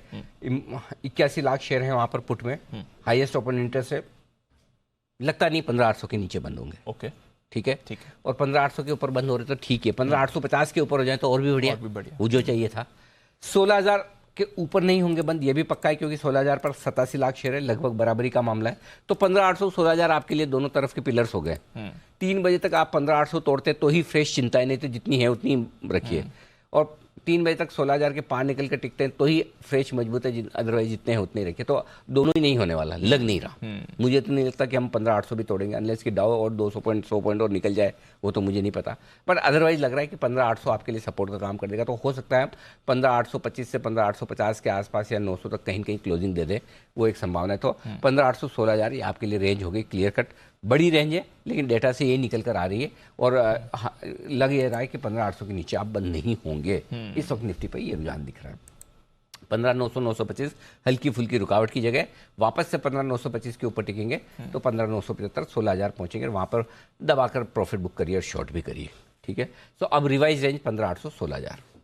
बैंक निफ्टी 34,000 जब तक होल्ड कर रहे हैं तब तक ठीक है, कोई खास दिक्कत वाली बात नहीं। 34,000 33,950 34,000 सपोर्ट है, इसके नीचे ही फ्रेश खराब होंगे, आप 33,950 के नीचे ट्रेड करना शुरू करते हैं। और ऊपरी स्थानों पर 34,200 से 34,300 की रेंज में रुकावट है, तो अगर आप वहां पहुंचते हैं 34,200 34,300 की रेंज में, वहां प्रॉफिट बुक करके हल्के हो जाइए। तो बैंक निफ्टी में भी क्लियर कट है, 34,000 हाईएस्ट ओपन इंटरेस्ट है पुट में 27 लाख शेयर, 34,500 23 लाख शेयरों का है, तो लग नहीं रहा कि 34,000 तोड़ने की भी जल्दी है बैंक निफ्टी को, और ये भी नहीं लग रहा कि 34,500 के पार वापस निकलेंगे। तो बेसिकली ऊपर 34,200 34,300 है, नीचे 34,800 33,800 34,000 है, तो ये 200 पॉइंट की रेंज नीचे है जो स्ट्रॉन्ग सपोर्ट है, वहां पर आपको फ्रेश खरीदारी और शॉर्ट कवरिंग भी करनी चाहिए। तो रेंज में आपको ट्रेड करना है? हाँ, मुझे नहीं लगता कोई बहुत बड़ा खास कुछ बदलाव होने से। ठीक है सर, अंडरस्टूड। तो ये है आपके लिए समय बाजार पर राय, कुछ ज़्यादा खास बदलाव नहीं है, रेंज में करें ट्रेड, निचले स्तरों पर खरीदारी, ऊपरी स्तरों पर मुनाफा वसूली, ये आपके लिए क्लियर ट्रेंड इस समय बनते हुए दिख रहा है। आइए कुछ और स्टॉक्स जहां पर ट्रेंड समझते हैं हमारे एक्सपर्ट्स के साथ और क्या चल रहा है वहां पर। वागले साहब, जरा M&M फाइनेंस को देखें, थोड़ा एक्शन में था, इनफैक्ट सुबह जब खुला था तो बढ़िया एक्शन था, कुछ पॉजिटिव ब्रोकरेज कमेंट्री भी आई थी, उसके बाद थोड़ा फिसला है बट होल्ड कर रहा है। बाकी फाइनेंशियल्स की तरह इसमें हमने उतनी गिरावट नहीं देखी है। कोई राय सर इसके चार्ट पर? दीपांशु, अभी भी मेरे को स्ट्रेंथ दिखती है। अगर मार्केट बाउंस करेगा तो ये आउट परफॉर्म करेगा, 190 तक ये जा सकता है। हाँ, ये कहूंगा कि थोड़ा सा नीचे आपको मिल सकता है। अभी 180 का भाव है, आपको 178 177 का भाव पहले दिखा के फिर मुंह आ सकती है। तो डे ट्रेडिंग के लिए मेरे पास कोई क्लियर व्यू नहीं है, बट अगर आप मुझे पूछोगे व्यू क्या है, तो मेरा व्यू बुलिश है। 1 से 2 दिन 3 दिन में एक बार ये 190 तक जा सकता है, और अगर उसके पार निकल गया फिर 210 215 तक की भी मूव ये दे सकता है, जो हम तभी डिसाइड करेंगे। तो ये है आपके लिए M&M फाइनेंस। थोड़ा लेवल्स आने दीजिए तब डिसाइड करिए, थोड़ा इनडिसाइसिव टेरिटरी में आ रहा है। इस बीच RBL बैंक में और गिरावट बढ़ती जा रही है, अब 6% नीचे ये काउंटर आ गया, तो फ्रेश वीकनेस RBL में आज बन रही है। देखते हैं कहां पर जाके ये रुकेगा। गिरावट आज कोरोमंडल के चार्ट में भी आपको दिख रही है, ये स्टॉक भी कमजोर हो रहा है। 2 दिन पहले एक अच्छा बाउंस बैक आया था। बंसल जी, रिवर्स हो रहा है कोरोमंडल, इन लेवल्स पर सपोर्ट दिखता है सर, या फिर और गिरावट है इसमें? नहीं दीपांशु, यहाँ तो टेक्निकल स्ट्रक्चर अच्छा है। इनफैक्ट पूरे फर्टिलाइजर स्पेस को इसने आउट परफॉर्म करा है। करेक्शंस आती है, खरीदना चाहिए। आज भी अगर आप देखें तो लोज में 945 के अराउंड आया था, 940 945 के लेवल्स आते हैं, तो वो अच्छे लेवल्स है कोरोमंडल में बाइंग करने के लिए। तो नजर रखते हैं कोरोमंडल पर, अगर और नीचे आता है तो अच्छे खरीदारी के लेवल से आपके लिए बनते हुए दिख रहे हैं। शरद जी, कोई फर्टिलाइजर स्टॉक अगर आपको खरीदना हो, फर्टिलाइजर एग्रोकेमिकल, पिछले 2-3 दिनों से, आज थोड़ी सुस्ती है बट वैसे 2-3 दिनों से वापस पॉजिटिव एक्शन यहाँ पर बना हुआ है सर? देखिए, दीपक फर्टिलाइजर इन वैल्यूएशंस पे हम लोगों को काफी अच्छा लगता है। हम अपने PMS वगैरह में भी होल्ड करते हैं, तो वो स्टॉक हमें काफी अच्छा लगता है। और चंबल में काफी अच्छी करेक्शन आ गई है, तो वहां हमें लगता है करीब 50-60 रुपए की अपसाइड वहां भी बनती है। चंबल पर रखिए नजर, दीपक फर्टिलाइजर पर रखिए नजर। दीपक फर्टिलाइजर उतना खराब इस समय नहीं दिख रहा है, स्टॉक में थोड़ा एक्शन भी आपको दिखेगा। और साथ ही नजर रखिए सुमिटोमो केमिकल्स पर। कुणाल जी, जरा सुमिटोमो केमिकल्स का चार्ट देखें सर, अभी अभी एक अच्छा स्पाइक आते हुए दिख रहा है और 5% ऊपर सुमिटोमो दिख रहा है। अभी अभी फ्रेश बाइंग के संकेत आ रहे हैं, क्या चल रहा है सर इस चार्ट में? देखिए, तेजी चल रही है दीपांशु, और इस तेजी की शुरुआत 2 दिन पहले हुई थी। कल भी बड़ी जबरदस्त तेजी थी। एक पैटर्न बन रहा है जिसको बुलिश सॉसर पैटर्न कहते हैं, और मुझे लगता है 490 तक तो बिल्कुल कोई रेजिस्टेंस नहीं है। तो स्ट्रक्चर बहुत मजबूत है, न केवल शॉर्ट टर्म का बल्कि मीडियम टू लॉन्ग टर्म में भी स्टॉक बहुत गजब का है। तो जिनके पास निवेश है बिल्कुल बने रहें। 490 का पहला इसके लिए रेजिस्टेंस होगा, और इसमें डिस्क्लेमर है दीपांशु कि बहुत अरसे से मेरा इसमें निजी निवेश सुमिटोमो केमिकल्स, और इस पर कुणाल जी का निजी निवेश भी है और स्टॉक भी आपको अच्छे एक्शन में इस समय दिख रहा है। तो कुछ कुछ काउंटर्स हैं जहां पर खरीदारी हो रही है। फर्टिलाइजर स्पेस और केमिकल स्पेस में भी दोनों तरफ के आपको एक्शंस बनते हुए दिख रहे हैं। देखते हैं किस तरफ ये काउंटर आपको जाते हुए दिखेगा। इस बीच गोदरेज एग्रोवेट अब समझने की कोशिश कर रहा है। एक बार जो खबर आई थी उसके बाद थोड़ा नेगेटिव रिएक्शन भी मिला था, अब स्टॉक थोड़ा संभलते हुए आपको दिखेगा। देखते हैं यहाँ से किस तरफ जाता है। एक बार जरा चार्ट्स पर राय ले मुद्दे जी से गोदरेज एग्रोवेट की। मुद्दे जी, जरा देखें गोदरेज एग्रोवेट सर। दीप, चार्ट बहुत अच्छे हैं और यहाँ से तेजी बननी चाहिए, क्योंकि जो कंसोलिडेशन था उसी कंसोलिडेशन में अभी है स्टॉक, लेकिन शॉर्ट टर्म मूविंग एवरेजेस के ऊपर ये काउंटर निकल गया है और आज बाइंग देखने को मिल रही है।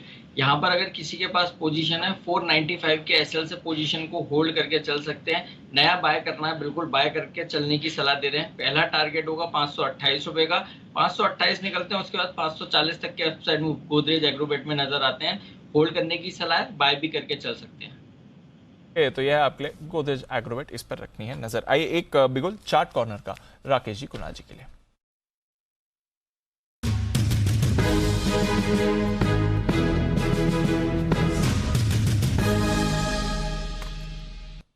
जी सर बताएं। दिपांशु, हमारा चार्ट कॉर्नर पिक है गोदरेज कंज्यूमर। गोदरेज कंज्यूमर में खरीदारी की राय है। एक तो बिल्कुल भी मार्केट की वीकनेस में ऊपर से सेल ऑफ नहीं देखने को मिला है, ब्रेकआउट हुआ है और ऊपरी लेवल पे सस्टेन कर रहा है। ओवर टू कुणाल जी। देखिए, कई दिनों का एक कंसोलिडेशन यहाँ पर आज पूरा होता हुआ नजर आ रहा है दीपांशु। हमें लगता है कि एफएमसीजी स्टॉक्स में जबरदस्त मोमेंटम बना है और पहले ही हम लोग निफ्टी एफएमसीजी इंडेक्स पर खरीदारी की राय दे चुके हैं। तो गोदरेज सीपी में मौजूदा स्तरों पर बाय करके चलें। 820 रुपए पर 820 पर स्टॉप लॉस रखें और हमें लगता है कि पहला टारगेट स्टॉक के लिए 860 रुपए होना चाहिए, दूसरा टारगेट 880। सारे लेवल फ्यूचर्स के हैं। खरीदारी की राय है गोदरेज सीपी पर। गोदरेज कंज्यूमर्स में खरीदारी करें। 860 880 का टारगेट, 820 का स्टॉप लॉस। अगला बिगुल हिमांशु जी के लिए।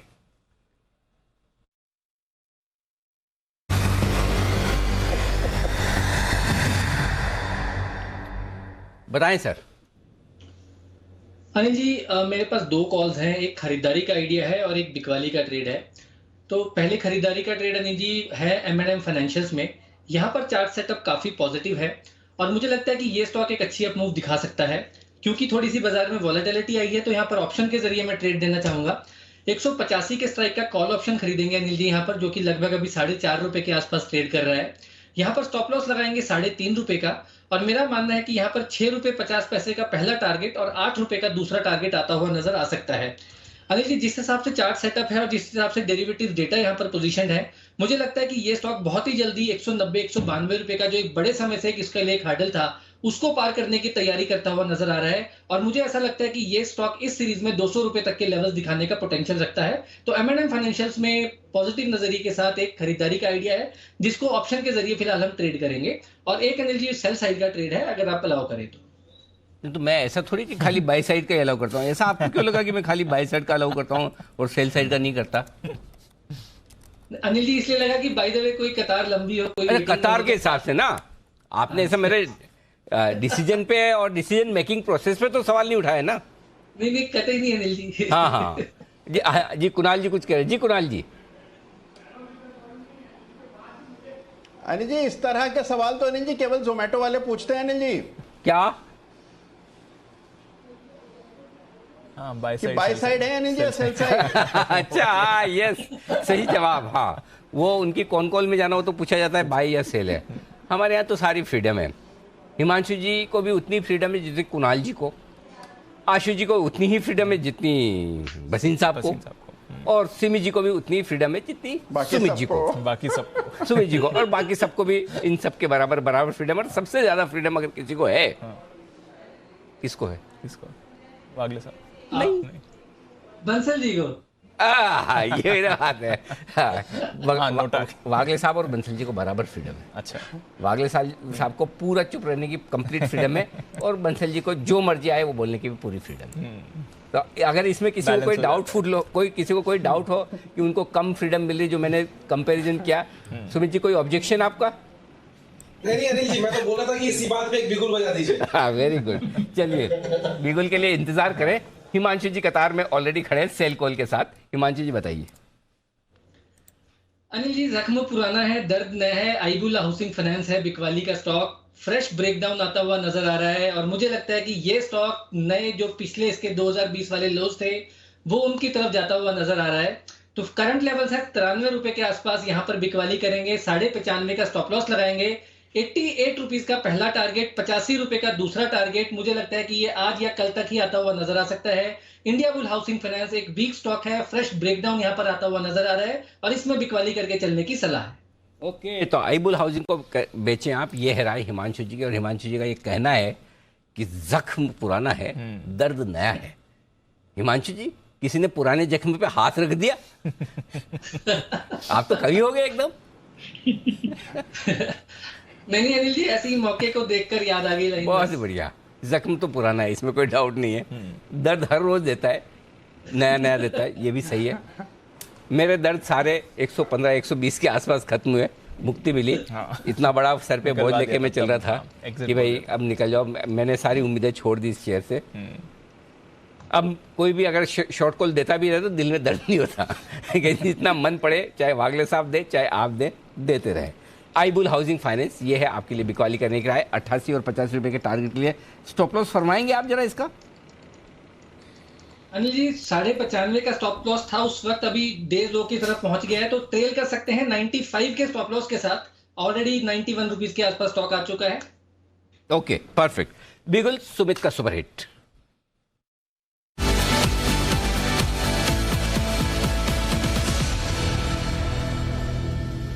बताएं सुमित जी। अनिल जी सेल कॉल है, स्टॉक का अभी भाव चल रहा है 315 रुपए, 314 रुपए 80 पैसे। स्टॉक का नाम है बीपीसीएल।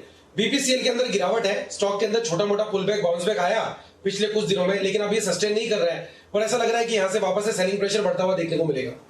320-321 स्टॉक का ऊपर में रेजिस्टेंस है। जब तक ये 321 के ऊपर अभी नहीं जाता है तब तक इसके अंदर तेजी नहीं करनी है और यहाँ पे सेल करें। नीचे में जो टारगेट देखने को मिल सकते हैं 308 रुपया, 305 रुपया, ये दो लेवल जल्दी ही 2-3 दिनों के अंदर बीपीसीएल में देखने को मिलने चाहिए। तो यहाँ पे बीपीसीएल में बिकवाली करें 321 के स्टॉप लॉस से 308 से 305 के टारगेट्स के। तो 5 ये है आपके लिए बिकवाली करने की राय इस वक्त आती हुई। स्टॉप लॉस 320 कम। सुमित जी कभी ऐसे दया नहीं आती कि अभी इस कुछ शेयरों को देख के कि इनको तो छोड़ दे, अब इनको क्या बेचना, ऐसा मतलब कभी ऐसी फीलिंग्स नहीं आती आपको? अनिल जी कुछ शेयर तो ऐसे मिलते हैं जिसके अंदर कंटिन्यूसली सेल करने का मौका मिलता है। जोमेटो एफ&ओ में नहीं है, वरना बहुत अच्छा मौका छूट गया मेरे हाथ से। जोमेटो को तो आपने टोमेटो हाँ। सबसे पहले सुमित जी थे। टोमेटो से सस्ता हो जाएगा जोमेटो। 70-75 पे बोला था। हाँ, इस चक्कर में बहुत लोगों ने टमाटर के भाव भी महंगे किए ताकि जोमेटो सस्ता लगे, लेकिन अब तो सस्ते टमाटर से भी सस्ता हो गया है। अब तो लोग कंपैरिजन कर रहे हैं कि जो जोमेटो का शेयर प्राइस है वो जोमेटो के जो डिलीवरी चार्ज है उससे भी कम हो गया। डिलीवरी चार्ज ज्यादा लगता है, शेयर प्राइस कम। और क्या चाहते हैं, इतना अफोर्डेबल स्टॉक है, सोचो। Everyone can afford. चलिए बढ़िया। भसीन साहब जुड़ने की तैयारी में, उससे पहले जल्दी से एक बिल्कुल वागले साहब के लिए वागले का वंडर और फिर भसीन साहब से करेंगे मुलाकात।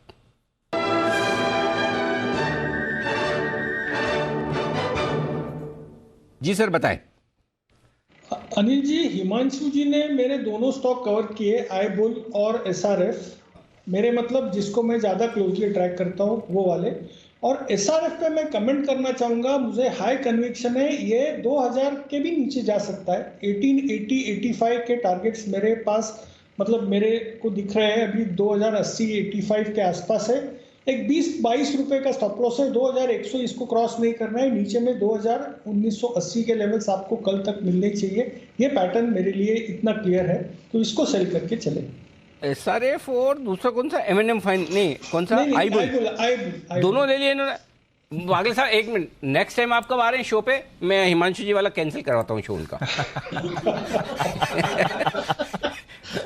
वागले जी सॉरी। चलो ठीक है, अच्छी बात है यार, अच्छी बात है। अच्छा कोई बात नहीं, वागले साहब उन्होंने सॉरी बोल दिया, अब जाने दीजिए। क्योंकि वागले साहब का दिल भी बड़ा है, उम्र भी बड़ी है, अनुभव भी बड़ा है। वागले साहब ने माफ भी कर दिया आपको। चलिए कोई दिक्कत नहीं है, ठीक है। तो ये है एसआरएफ में बिकवाली करने के राय वागले साहब की तरफ से। आइए अब मुलाकात करते हैं वसीम साहब से, बिल्कुल उनके लिए भी।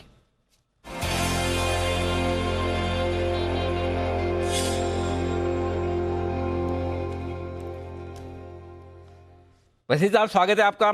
सर बड़ा उतार चढ़ाव है, 16,000 के दर्शन तो आज आपने करवा दिए, अब वापस थोड़ा नीचे आया, खरीदने का मौका है सर? अनिल जी बिल्कुल बिल्कुल, पहली बारी हर बारी ऐसे फेल होता है। आज लोग बाग प्रॉफिट बुकिंग करते हैं और आपने तो देख ही रहे हैं कि डाउ फ्यूचर में उतार चढ़ाव, but that is part of part. Globally markets are poised for a very big rally, और आज आपने अगर सुबह प्रॉफिट बुक किया है तो इससे अच्छा क्या एंट्री पॉइंट है। सारों को यही चेष्टा थी कि 16,000 का नंबर आ जाए, तो मैं आपको गारंटी से कहता हूँ यही टाइम है लेने का। India is going to outperform, और आज आपको बाइंग आएगी figure from the foreigners. I think the profit booking which has come is more to do with domestic institutions having book profit. इससे अच्छा टाइम नहीं है. अगर सुबह प्रॉफिट बुक किया तो वापस लीजिए, नहीं तो नई शेयर्स आपको 3 कॉल दे रहा हूं, लेने की चेष्टा कीजिए. जी सर बताएं प्लीज. तो अनिल जी सबसे पहले लीजिए टाटा केमिकल.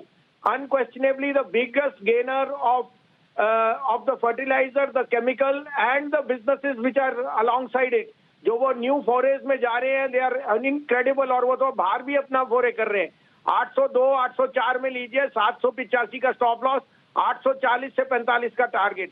दूसरा पिक अडानी पोर्ट्स. कल उन्होंने रिकॉर्ड बताया, 16 क्वार्टर में highest business as far as the port goes. और जैसे चाइना रीओपनिंग होगी, I think ports and inland river transport are going to do extremely well. तो 675 रुपए में फ्यूचर मिल रहा है, लीजिए. 660 का स्टॉप लॉस, 710 के टारगेट. और तीसरा मुझे विप्रो इस भाव पे बहुत पसंद है. आईटी में रुपए की वजह से Wipro has the highest hedge against the dollar, और उनको तो margin will be the highest ever in this quarter. तो 415-16 में लीजिए, 406 का स्टॉप लॉस, 430 और 432 का टारगेट. ओके, तो ये 3 स्टॉक है जहां पर खरीदारी करनी है आपको. टाटा केमिकल 805 में लीजिए, 785 का स्टॉप लॉस, 840-45 का टारगेट. अदानी पोर्ट 675 में लीजिए, 660 का स्टॉप लॉस, 710 का टारगेट. और विप्रो खरीदे 416 के आसपास, 406 का स्टॉप लॉस, 430-432 के टारगेट के लिए 3 स्टॉक हैं जहां पर आपको करनी है खरीदारी. ये है आपके लिए. तो ये सारा का सारा एक्शन. अब आइए एक जस्ट डॉलर इंडेक्स अगर हम एक बार पुल कर ले सर. रुपए की हम बात कर रहे थे, वापस 20 साल की ऊंचाई पर आ गया डॉलर इंडेक्स. 106 का लेवल पार कर दिया. ये कब हुआ? अभी 106 का लेवल पार कर दिया, वापस 20 साल की ऊंचाई पर आ गया. तो थोड़ा हमने कूल ऑफ देखा था. 106 से पिछली बार 104 103 तक गया था, अब वापस ऊपर आ गया. 104.10 तो मैंने देखा था. 104.10 थोड़ा 104 के नीचे भी गया था, अब वहां से 106 आ गया सर. वापस वो डॉलर इंडेक्स ऊपर जा रहा है. तो रुपए की कंसर्न है, इसलिए आज हमने फ्रेश लो भी बनते हुए रुपए पर आते हैं. इक्विटी मार्केट के लिए ठीक नहीं है डॉलर का मजबूत होना, है ना. तो उसका एक कंसर्न है. ओके, इसी वजह से दिन के लोएस्ट पॉइंट पर आपका बाजार इस वक्त आपको नजर आए. सारे गेंस गिव अप, सारे गेंस जाते हुए इसी दिख रहे हैं. तो आज गिरावट के पीछे बड़ी एक दिन तेल, एक दिन डॉलर, एक दिन डाउ फ्यूचर्स. बड़ी मुश्किल से तो मूड ठीक होने के चक्कर में. बिल्कुल. ये गलत कर दिया क्या मैंने बोल के सुबह के 850 के ऊपर क्लोजिंग चाहिए, 850 के ऊपर चाहिए, 850 के ऊपर. ज़्यादा बोल दिया. जिस दिन सोचता हूँ 850 के ऊपर क्लोजिंग चाहिए, उस दिन पता नहीं घूम फिर के कैसे नीचे आ जाता है. अगली बार नहीं बोलूंगा. चलिए, फिलहाल तैयार है हमारे साथ वरुण. टाटा मोटर्स की 77th एजीएम हो चुकी है, एनुअल जनरल मीटिंग. वहाँ पर टाटा सन्स के चेयरमैन एन चंद्रशेखरन साहब ने अपना भाषण भी दिया है.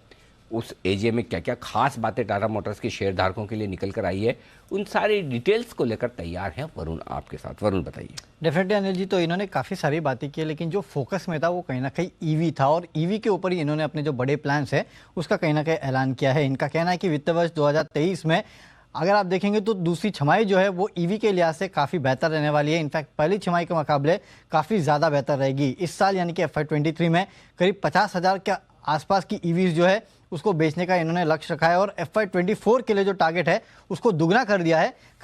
करीब 1 लाख के आसपास ईवी बेचने का लक्ष्य इन्होंने रखा है. FY21 में अगर आप देखते तो 5,000 ईवीज बेची थी. 22 में करीब 19,500 के आसपास की ईवीज इन्होंने बेची है. यहाँ से अब 50,000 और अगले साल 1 लाख के आसपास की इलेक्ट्रिक व्हीकल्स जो है वो ये कंपनी बेचने वाली है. इनफैक्ट पूरे पैसेंजर व्हीकल्स में अगर आप देखेंगे तो फिलहाल ईवी का जो ओवरऑल शेयर है वो 7.5% के आसपास का है. उसको ये बढ़ा के 15 से 18% के आसपास लेके जाने का यहाँ पे पूरे तरह से प्लान बना रहे हैं. इसके अलावा इस साल ईवी सहित कुल पैसेंजर व्हीकल्स अगर आप देखेंगे तो करीब 5 लाख के आसपास का टारगेट जो है इन्होंने रखा है. और 2025 तक ईवी पोर्टफोलियो में 10 नए वेरिएंट्स जो है उसको लाने का प्लान जो है वो ये कंपनी कर रही है. ईवी मिनी ट्रक एस जो है उसके लॉन्च के समय से अब तक करीब 40,000 के आसपास के ऑर्डर जो है इस कंपनी को मिल चुके हैं. इनफैक्ट आपको याद होगा कुछ समय पहले इस कंपनी ने फोर्ड के प्लांट का अधिग्रहण भी किया था. उसके चलते काफ़ी हद तक ये अपनी क्षमता जो है उसको बढ़ाने वाले हैं, ये कंपनी का कहना है.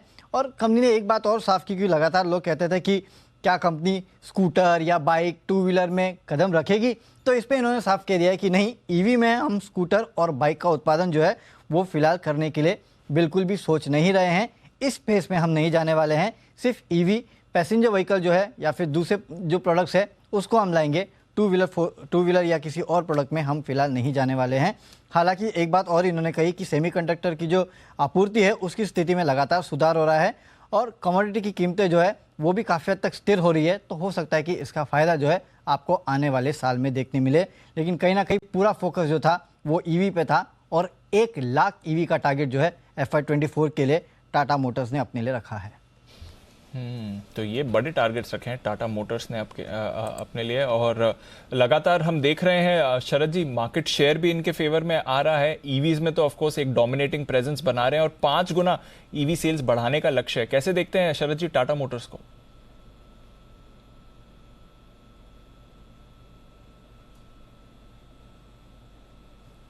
शरद जी शायद आपका ऑडियो म्यूट है सर। हाँ सॉरी। तो हमें लगता है काफ़ी आइडियली प्लेस्ड है टाटा मोटर्स लॉन्ग टर्म के लिए। इस साल हम उम्मीद कर रहे हैं कि 20 रुपए के आसपास की अर्निंग आएगी, अगले साल 40 रुपए की अर्निंग आएगी और ग्रेजुअली जो लोकल का शेयर है प्रॉफिटेबिलिटी में वो काफ़ी बढ़ना चाहिए क्योंकि as on date JLR dominate करता है, लेकिन जो पैसेंजर व्हीकल्स में ट्रैक्शन पिछले 1.5-2 साल में दिखा है वो ईवीज के साथ और सेकेंड लेग पे जाना चाहिए। तो अगले साल लगभग 40 रुपए की आसपास की अर्निंग आनी चाहिए। तो इन वैल्यूएशंस पे लगभग आपको 10 टाइम पे मिल रहा है, तो मुझे लगता है काफ़ी अट्रैक्टिवली प्लेस्ड है। डेट का एक ओवरहैंग है बट अगर ऐसे नंबर्स की जो हम उम्मीद कर रहे हैं उसके साथ साथ आप डेट रिपेमेंट की भी उम्मीद कर सकते हैं, तो ग्रेजुअली काफ़ी इंप्रूवमेंट आनी चाहिए। तो अगर कंजर्वेटिवली भी मैं पकड़ता हूँ तो मुझे लगता है 600 से 650 तक के लक्ष्य आने चाहिए टाटा मोटर्स में। ये तो बड़े टारगेट्स है, 600 से 650 के लक्ष्य टाटा मोटर्स में आने चाहिए। सुमित जी से भी एक बार राय ली जाए। सुमित जी काफी समय से टाटा मोटर्स पर आपका चार्ट चेक नहीं हुआ है सर, बताएं 412 के लेवल पर। दिवांशु देखिए अगर पोजिशन तौर पे बात करेंगे तो टाटा मोटर के अंदर डिप्स पे खरीदारी करके चलने का सलाह रहेगा। अभी फिलहाल ये एक बार एक रेंज में ट्रेड कर रहा है जिसके अंदर 415 420 इसके ऊपर में रेजिस्टेंस बना हुआ है और नीचे के अंदर जो स्टॉक का सपोर्ट है वो 380 के आसपास है। यानी 415 420 का लेवल जब भी ये ऊपर में टूटेगा तो फिर टाटा मोटर्स के अंदर एक अच्छा मूव ऊपर की तरफ देखने को मिलेगा जिसके अंदर 440 से 450 तक के लेवल पोजिशनली देखने को मिल सकते हैं। तो कोई भी डिप आता है 400 390 तक लोअर लेवल्स पर खरीदारी करके चलने का सलाह रहेगा। तो ये है आपके लिए टाटा मोटर्स जिस पर रखनी है नजर। एक बार जरा कुछ और काउंटर्स पर देखें नजर और एक बड़ा ब्रेकआउट आते दिख रहा है एस्ट्राजेनेका में। जरा इस चार्ट को पुल अप करिए। 8% की मूव इस पर आ रही है। काफी समय से इस स्टॉक पर चर्चा नहीं हुई है, भूला भटका शेयर है, बट एस्ट्राजेनेका में एक बड़ी मूव आती हुई दिख रही है। आई थिंक कल कुछ डिविडेंड एडजस्टमेंट भी है उसका, कल या परसों, बट वो अलग बात है। कुणाल जी जरा देखें एस्ट्राजेनेका क्या हो गया सर, इस चार्ट को 3000 के लेवल की तरफ मूव कर रहा है। देखिए बिल्कुल एक बड़ा स्पाइक आता हुआ नजर आ रहा है और एक बहुत मेजर सपोर्ट लेवल्स थे 2600 रुपए के आसपास दीपांशु, वहीं से इसमें वापस से हमने मोमेंटम बनते देखा है। इसके शॉर्ट टर्म चार्ट्स पर एक inverse head and shoulder pattern भी बनता हुआ दिख रहा है। ब्रेकआउट आएगा 3000 रुपए के ऊपर और उसके बाद ये स्टॉक वापस से 3800 4000 के लेवल्स भी दिखा सकता है, लेकिन ये स्टॉक बिल्कुल ट्रेडिंग लायक नहीं है, इसको निवेश के लिए ही आपको देखना चाहिए। तो अगर आप थोड़े पेशेंट इन्वेस्टर है, मध्यम से लंबी अवधि के लिए निवेश कर सकते हैं तो इन स्तरों पर बिल्कुल खरीदारी की राय। ओके तो ये है आपके लिए एस्ट्राजेनेका। ट्रेडिंग स्टॉक नहीं है, इन्वेस्टमेंट स्टॉक है, बट मूव देखिए काफ़ी बड़ी मूव इस पर आपको आती हुई दिख रही है। इसके साथ ही कुछ और काउंटर्स जहां पर आपको बड़ी मूव आती हुई दिख रही है। गुजरात फ्लोरो, जरा इसका चार्ट पुल अप करिए। 6% की मूव इस पर भी आपको आती हुई दिख रही है। गुजरात एल्कलीज की भी हम सुबह बात कर रहे थे। गुजरात फ्लोरो जरा एक बार चार्ट चेक इस पर भी ली जाए। जरा मुदित जी देखें इसका चार्ट गुजरात फ्लोरो।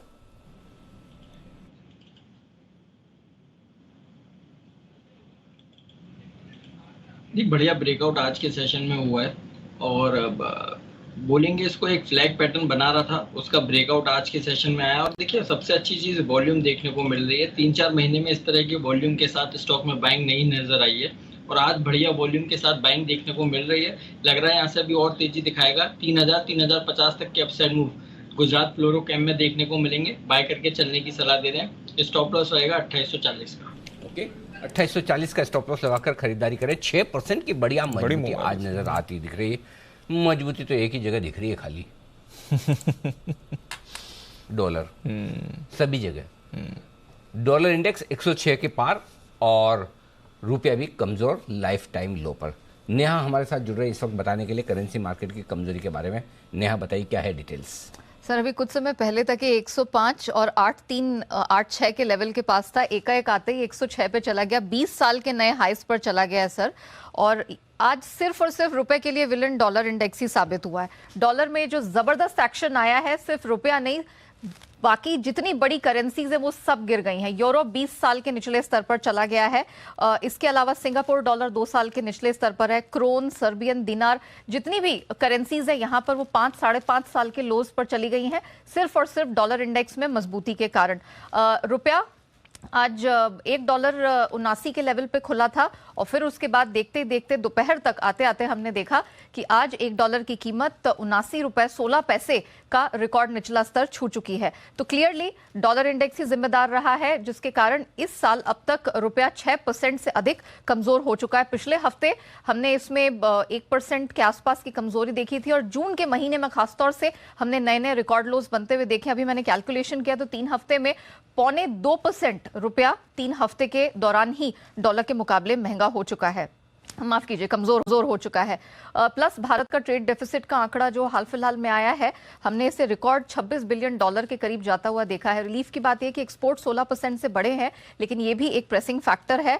इस साल अब तक FIIs की अगर निकासी का आंकड़ा देखें तो ये 2,87,000 करोड़ के पार निकल गया है। ग्लोबल आर्थिक मंदी गहरा रही है और लगातार आज सुबह जितने भी हमने देखा है दुनिया भर के जितने देश हैं, जितनी इकोनॉमीज के मैन्युफैक्चरिंग एक्टिविटी PMI के डेटा निकल कर आए हैं या इन्फ्लेशन का आंकड़ा निकल कर आया है, वो चिंता जाहिर कर रहा है कि अभी यहां से और तेज रेट हाइक देखने को मिलेगी। ECB की तरफ से इसी महीने एक जबरदस्त रेट हाइक की संभावना दिख रही है, जो कि एक दशक के बाद देखने को मिलेगी। एंड ऑफ कोर्स फेड की मीट तो है ही, जिसमें एक और 50 से 75 बेसिस पॉइंट रेट हाइक की बात चल रही है। तो कोई भी इकोनॉमी, बड़ी छोटी इकोनॉमी है, सबकी मैन्युफैक्चरिंग एक्टिविटी को लेकर दिक्कतें हैं और यही कारण है डॉलर में भरोसा बढ़ रहा है, डॉलर इंडेक्स चढ़ रहा है और बाकी करेंसीज हैं वो वीकेंड हो रही है और रुपया भी इसकी चपेट में आज आ गया फिर से। तो बाकी करेंसीज भी कमज़ोर हो रही हैं, बट आज रुपए में भी आप गिरावट देख रहे हैं और आज काफ़ी तेज़ गिरावट रुपए में हमने आती हुई देखी है। सुबह के लेवल से अब तक देखें तो करीब 20 पैसे की गिरावट, इनफैक्ट उससे भी थोड़ी ज़्यादा ही गिरावट इस समय हम देख रहे हैं। और बाजार भी दिन के निचले स्तर पर है, 15,800 पर आ गया निफ्टी। पूरी गेंस रिवर्स करके क्या 15,800 होल्ड करेगा निफ्टी, ये देखना जरूरी है। RBL और नीचे जा रहा है, 7.5% नीचे अभी ये काउंटर आ रहा है। और SRF में भी अभी थोड़ी देर पहले सेल कॉल आई थी वागले साहब, हिमांशु, दोनों की तरफ से इस स्टॉक में भी आपको फ्रेश वीकनेस बनती हुई दिख रही है। तो कुछ ज़्यादा ही गिरावट इस समय बाजार में बढ़ती हुई दिख रही है। और गिरने में अब IDFC फर्स्ट बैंक भी आ रहा है। पिछले 2 दिनों से काफ़ी एक्टिव दिख रहा था, पॉजिटिव ट्रैक्शन था, अब पूरी गेंस इसकी रिवर्स हो रही है। एक बार हिमांशु जी से इसके चार्ट पर भी राय ली जाए। हिमांशु जी, 2 दिनों की गेंस रिवर्स करता हुआ IDFC फर्स्ट बैंक, जरा नजर डालें सर इस चार्ट पर।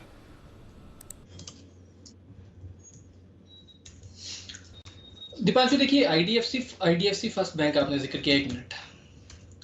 IDFC फर्स्ट बैंक देखिए एक ओवरऑल डाउन ट्रेंड का काउंटर है। ओवरसोल्ड ट्रेजेक्टरी से एक रिबाउंड यहाँ पर जरूर आते हुए नजर आया था और जैसे ही स्टॉक अपना इमीडिएट रेजिस्टेंस के पास पहुंचा, जो कि इसका 50 दिन का मूविंग एवरेज था और प्रीवियस सपोर्ट जोन था लगभग 35 रुपए के आसपास, वहां पर थोड़ा सा प्रेशर या प्रॉफिट बुकिंग दोनों ही देखने को मिली है। तो मुझे लगता है कि फिलहाल यहाँ पर फ्रेश खरीदारी के लिए थोड़ा सा वेट करना समझदारी रहेगी। इंपॉर्टेंट लेवल रहेगा वॉच करने के लिए 32 रुपए 50 पैसे का। अगर ये स्टॉक उन लेवल्स को होल्ड कर पाता है तो लगता है कि वापस से सेकंड लेग ऑफ अपसाइड यहां पर आते हुए नजर आ सकती है और किसी भी फ्रेश खरीदारी के लिए 30 रुपए 90 पैसे का एक स्टॉप लॉस लगाकर चलने की सलाह है। इस समय IDFC फर्स्ट बैंक जो आपको और थोड़ा फिसलते हुए दिख रहा है, इस पर कमजोरी बनी है, 2% नीचे आया है ये काउंटर। और कुछ दिग्गजों में भी देखिए प्रेशर अब आपको ज़्यादा बनते हुए दिख रहा है। तो दिग्गज स्टॉक्स की बात करें तो ITC में तो गिरावट है ही। HDFC लाइफ कल अच्छी तेज़ी थी, आज पूरे गेंस रिवर्स करते हुए आपको दिख रहा है, इस पर वीकनेस है। और गिरावट आ रही है आपके लिए L&T, मारुति, टाइटन जैसे काउंटर्स पर भी। आई थिंक हिमांशु जी के पास एक और कॉल है तैयार, एक बिगुल पहले बजा लेते हैं हिमांशु जी के लिए। Hit pan Himanshu.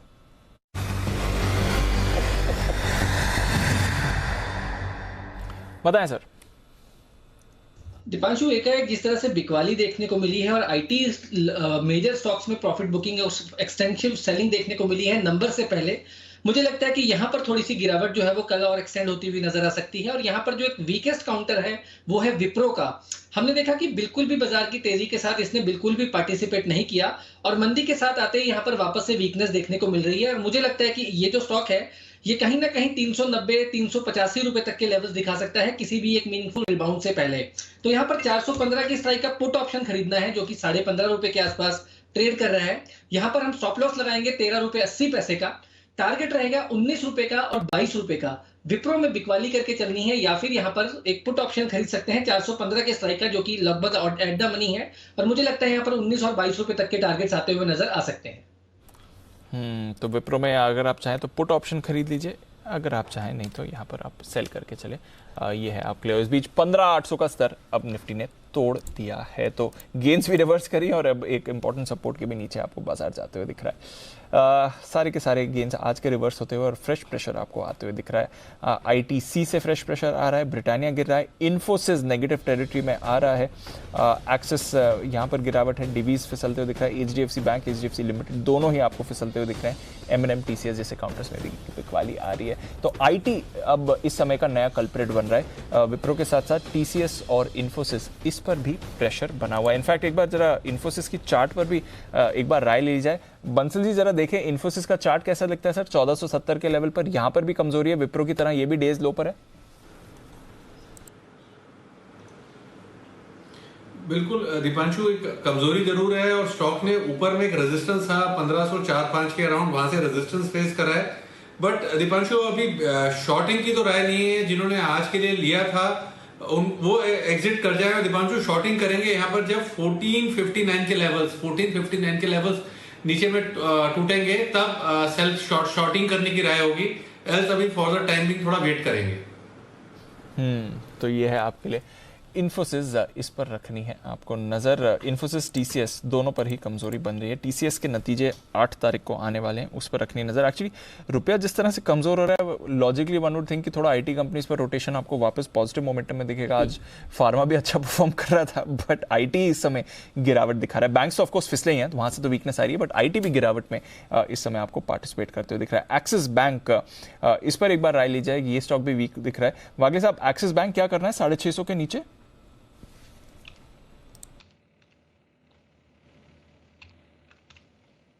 पंचो, मेरा मानना है कि बेच के चलना चाहिए, क्योंकि और लोअर लेवल्स दिखने को मिल सकते हैं। अभी 647 है, 656 के स्टॉप लॉस से बेचे।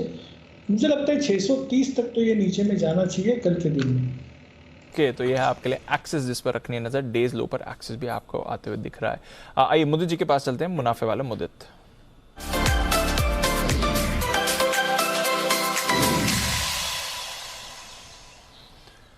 बताएं सर। लेकिन दीप अभी IEX पे बात करी थी, वहाँ करीब 2-2.5% की करेक्शन रिकमेंडेड रेट से वहाँ से देखने को मिली है। और अब इसी तरह का एक स्टॉक जहाँ पर बड़ा ब्रेकडाउन नजर आ रहा है, और हो सकता है आज के सेशन में बढ़िया करेक्शन आए, और अगर कोई कैरी भी करके जाता है तो एक बड़ा ब्रेकडाउन कल के सेशन में एक गैप डाउन ओपनिंग उस काउंटर में देखने को मिलेगी। यहाँ पर शॉर्ट करके चलना है।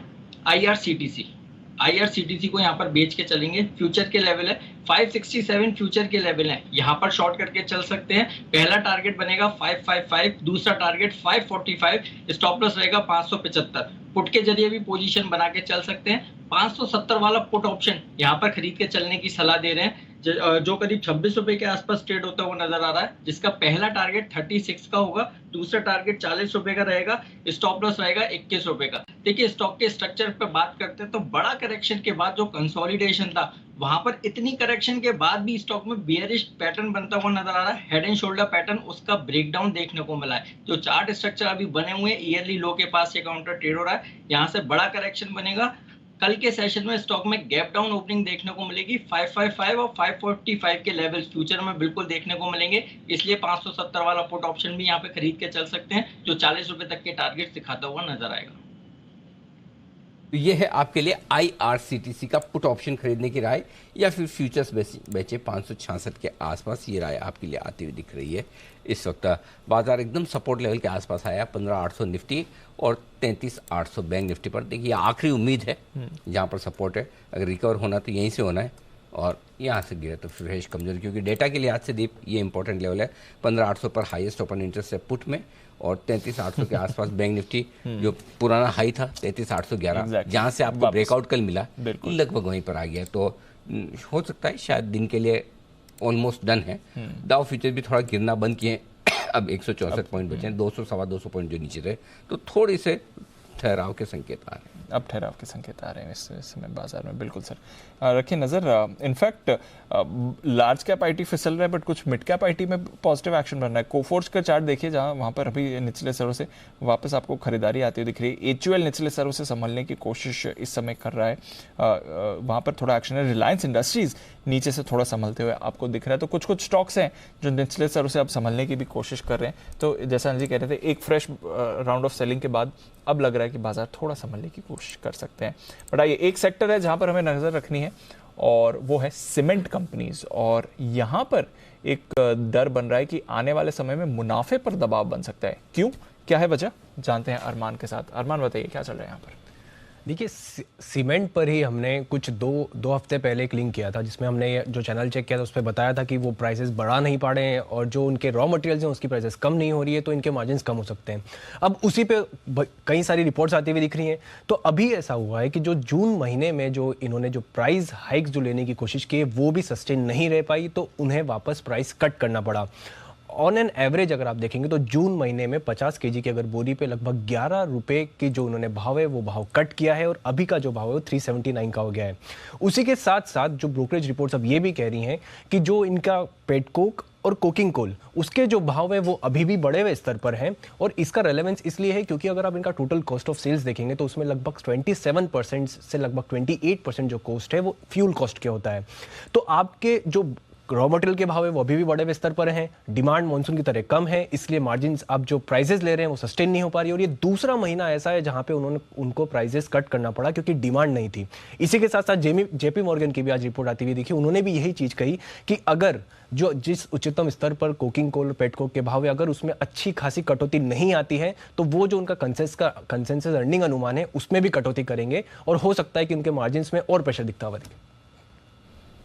तो मार्जिन्स में और प्रेशर यहाँ पर आते हुए दिख सकता है। वैसे भी मॉनसून में डिमांड थोड़ी सुस्त हो जाती है, तो कॉम्बिनेशन ऑफ फैक्टर्स है जिसकी वजह से थोड़ी परेशानी। हालांकि देखना पड़ेगा कि जो रीसेंट कमोडिटी गिरावट है क्या उससे थोड़ी राहत इन्हें मिलती है कि नहीं। बट फिलहाल आज के लिए सीमेंट स्टॉक्स थोड़े संभले हुए हैं, बट ऑफकोर्स रीसेंट ऊंचाई से तो ये स्टॉक्स भी काफ़ी गिरे हैं। टाटा स्टील लॉन्ग प्रोडक्ट्स के लिए आपका अपडेट आते हुए दिख रहा है। हालांकि सुबह भी इसका अपडेट था, नीलांचल इस्पात का अधिग्रहण ने पूरा कर दिया है। Q1 में क्रूड स्टील उत्पादन 11% बढ़ा है, ये कंपनी की तरफ से अपडेट आते दिख रहा है। उत्पादन तो बढ़ा है और सेल्स भी हमें लग रहा है पिछले साल की बेस के मुकाबले तो बड़ी होंगी, बट फिलहाल मेटल्स कमोडिटीज़ पर बाजार का उतना भरोसा नहीं है और स्टॉक्स में भी आपको जो ज़्यादा खास एक्शन देख नहीं रहे हैं। बट गिरावट आ रही है कुछ और काउंटर्स पर। आई लेटर के स्टॉक्स अब वीक हो रहे हैं। IEX के बाद इंटेलेक्ट डिज़ाइन देखिए, यहाँ पर भी आपको 2% की गिरावट आती हुई दिख रही है। इनफैक्ट काफ़ी शार्प फॉल है। इंडिया सीमेंट में भी एक शार्प फॉल आपको दिखेगी। कुणाल जी जरा देखें इंटेलेक्ट डिज़ाइन का चार्ट सर 2.5% नीचे इस समय। बिल्कुल दीपांशु, गिरावट आते हुए नजर आ रही है और स्टॉक कुल मिलाकर के देखें तो एक रेंज में कंसोलिडेट कर रहा है और काफ़ी अरसे से लगभग 1-1.25 महीने से कोई खास मोमेंटम नहीं बना है। चार्ट पर एक रेजिस्टेंस मुझे दिखता है 700 रुपए के इर्द गिर्द। 700 के लेवल्स ये निकाल पाएगा तब इसमें एक ब्रेकआउट होगा, दोबारा से मोमेंटम बनेगा। लेकिन फिलहाल वेट एंड वॉच करें, स्टॉक से दूर रहें, ज़्यादा बेहतर रहेगा। अगर पहले की खरीद आपकी है तो 600 का एक स्टॉप लॉस रखें बड़ा, 700 पार होने पर इसमें नई खरीदारी कर सकते हैं। पार होने पर ही नई खरीदारी इसमें की जाए, यह है आपके लिए intellect design. India cements, Himanshu ji जरा इसके चार्ट पर राय दें सर। जी दीपांशु देखिए, ओवरऑल ये स्टॉक अभी भी करेक्टिव मोड में है, लेकिन कहीं ना कहीं यहाँ पर डेली चार्ट्स पर एक थोड़ा सा स्लाइटली पॉजिटिव डाइवर्जेंस आना शुरू हो चुका है, जिसका मतलब ये है कि अगर यहाँ से कोई गिरावट बढ़ती है तो शायद वहां पर प्राइस रुके ना और जल्दी से वापस से खरीदारी स्टॉक में देखने को मिले।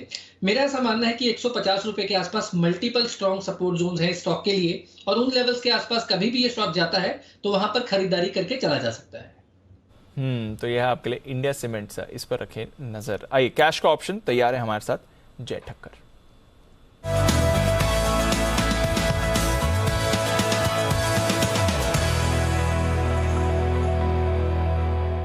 स्वागत है जय, गुड आफ्टरनून। बताएं, पूरा एक्शन ही रिवर्स हो गया इस समय बाजार में, कैसे देख रहे हैं आप एक्शन और क्या है आपकी सलाह? Very good afternoon to you Deep and very good afternoon to Anil ji. बिल्कुल दीप, मॉर्निंग में हमने जो कॉल दिया था उसका टारगेट आया। हमारा व्यू तभी वही था कि 16,000 टच करेगा, जब वो 15,910-20 के आसपास था कि 16,000 टच करेगा। इनफैक्ट 16,000 के ऊपर गया बट देन सस्टेन नहीं, वहां पे वही देखना था कि सस्टेन हो रहा है कि नहीं। सस्टेन हुआ नहीं, होता तो 150 तक भी जाता आज का, अगर 16,000 के ऊपर का क्लोजिंग आता तो। अब रिवर्सल तो देखने मिला है दीप, तो ये अच्छा खासा रिवर्सल है, मुझे ऐसा लग रहा है। मुझे ऐसा लग रहा है कि 16,000 for this expiry again will act as a crucial resistance. But then ये जो आज का फॉल देखने मिला है दीप, अगर टाइमिंग पॉइंट ऑफ देखे तो यहां से एक बाउंस एंड देयर आफ्टर गिरावट। तो एक बाउंस के लिए एक कॉल ऑप्शन सजेस्ट कर रहा हूं मैं 15,800 का, 86 पर अभी ये ट्रेड कर रहा है, इसको खरीदे आप। यहाँ पे आपको स्टॉप लॉस लगाना होगा 57 का। पहला टारगेट जो दीप यहाँ पे निकल कर आ रहा है that is 128 and second target will be 150। Second target छोटा सा आ रहा है बिकॉज हल्का सा एक बाउंस मैं एक्सपेक्ट कर रहा हूँ टिल द लेवल्स ऑफ 875 15,900, 15,875 15,900 यहां तक का एक बाउंस आ सकता है। एंड वहां पे एज ऑफ नाउ जो हिसाब से एक रिवर्सल देखने मिला, I think that would be the ideal level again to go short, because 16,000 के ऊपर डेफिनेटली आपका एक स्टॉप लॉस बनेगा, प्रिसाइसली 16,025 के ऊपर। बट ये जो आज की गिरावट देखने मिली है हमें 16,025 से लेकर आज का जो लो बना है लगभग 15,750 तक का, जो 275 पॉइंट का एक फॉल है, उसका एक bounce back till the levels of 15,875 900 तक का एक देखने मिल सकता है। इसीलिए ये कॉल ऑप्शन मैं रेकमेंड कर रहा हूँ 15,800 का, जो नियरली एट द मनी है। इसको एक trade from the bounce back point of view लेना चाहिए। 15,800 का कॉल खरीदें, ये है आपके लिए जय की राय। जो गिरावट आनी थी आ गई है, अब एक बाउंस बैक के लिए आप तैयारी कर सकते हैं। 800 पर निफ्टी फिलहाल होल्ड भी करते हुए दिख रहा है। आइए अनिल जी की तरफ से भी एक कॉल है तैयार, बिगुल उनके लिए कल के 2000।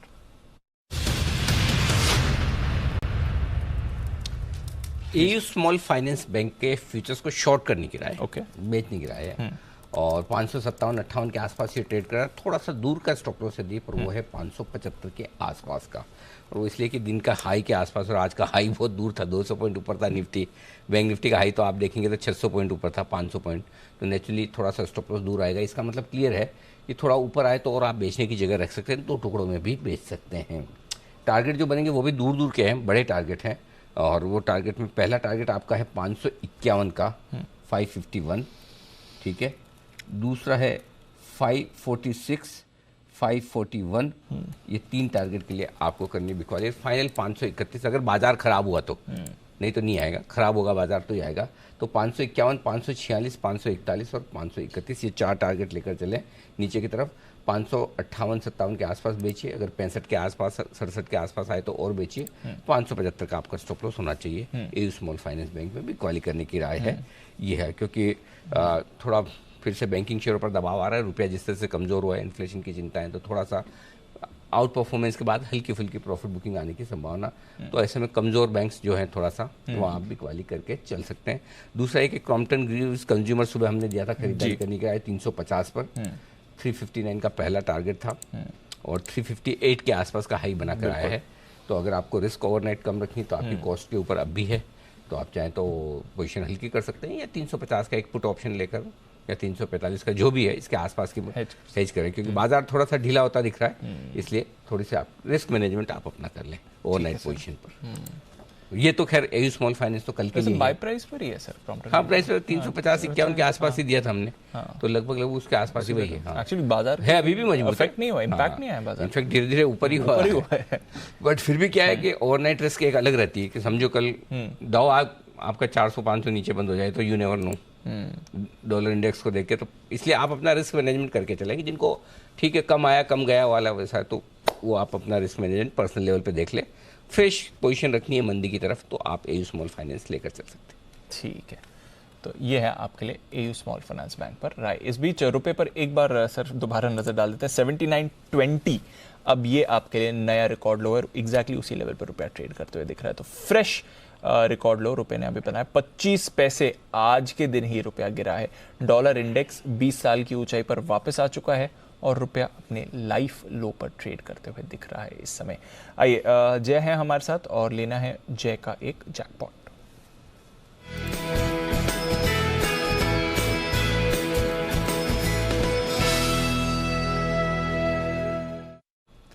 बताएं सर।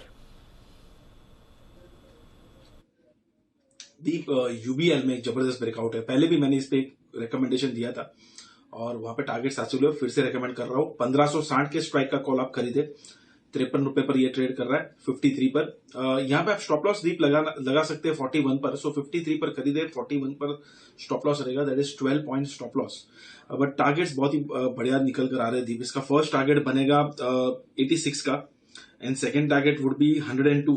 सो 102 तक जा सकता है ये 53 रुपए वाला, ऑलमोस्ट डबल है 106 पर। तो 1620 तक मुझे कोई बड़ा एक रेजिस्टेंस दिखाई नहीं दे रहा है दीप इसमें। एंड जो हिसाब से एक ट्रायंगुलर पैटर्न का ब्रेकआउट आया है एंड अच्छा मोमेंटम पॉजिटिव बाय क्रॉसओवर दिया है, I think 1620 is the immediate target on the spot levels. And वो लेवल अगर दीप निकालता है thereafter I think it's heading towards the levels of 1680। So UBL में अभी भी मुझे ऐसा लग रहा है कि आपको अच्छा move in the July series देखने मिल सकता है। इनफैक्ट सारे लिकर स्टॉक्स अच्छा कर रहे हैं। यूनाइटेड स्पिरिट्स पे पहले बाय दिया था, रेडिको पर भी दिया था एसपीएल में, यूबीएल पहले दिया, टारगेट्स हासिल हुए, अब फिर से एक फ्रेश ब्रेकआउट देखने मिल रहा है। तो इतनी सारी सेल कॉल्स के बीच एक बाय कॉल आपको आते दिख रही है, यूबीएल यूनाइटेड ब्रूरीज। यहाँ पर आप एक कॉल ऑप्शन खरीद कर चल सकते हैं, 1560 की कॉल खरीदनी है। एक कुछ और कॉल्स भी लेनी है। एक हिमांशु जी की तरफ से एक और कॉल है तैयार, बिगुल उनके लिए, हिटमैन हिमांशु।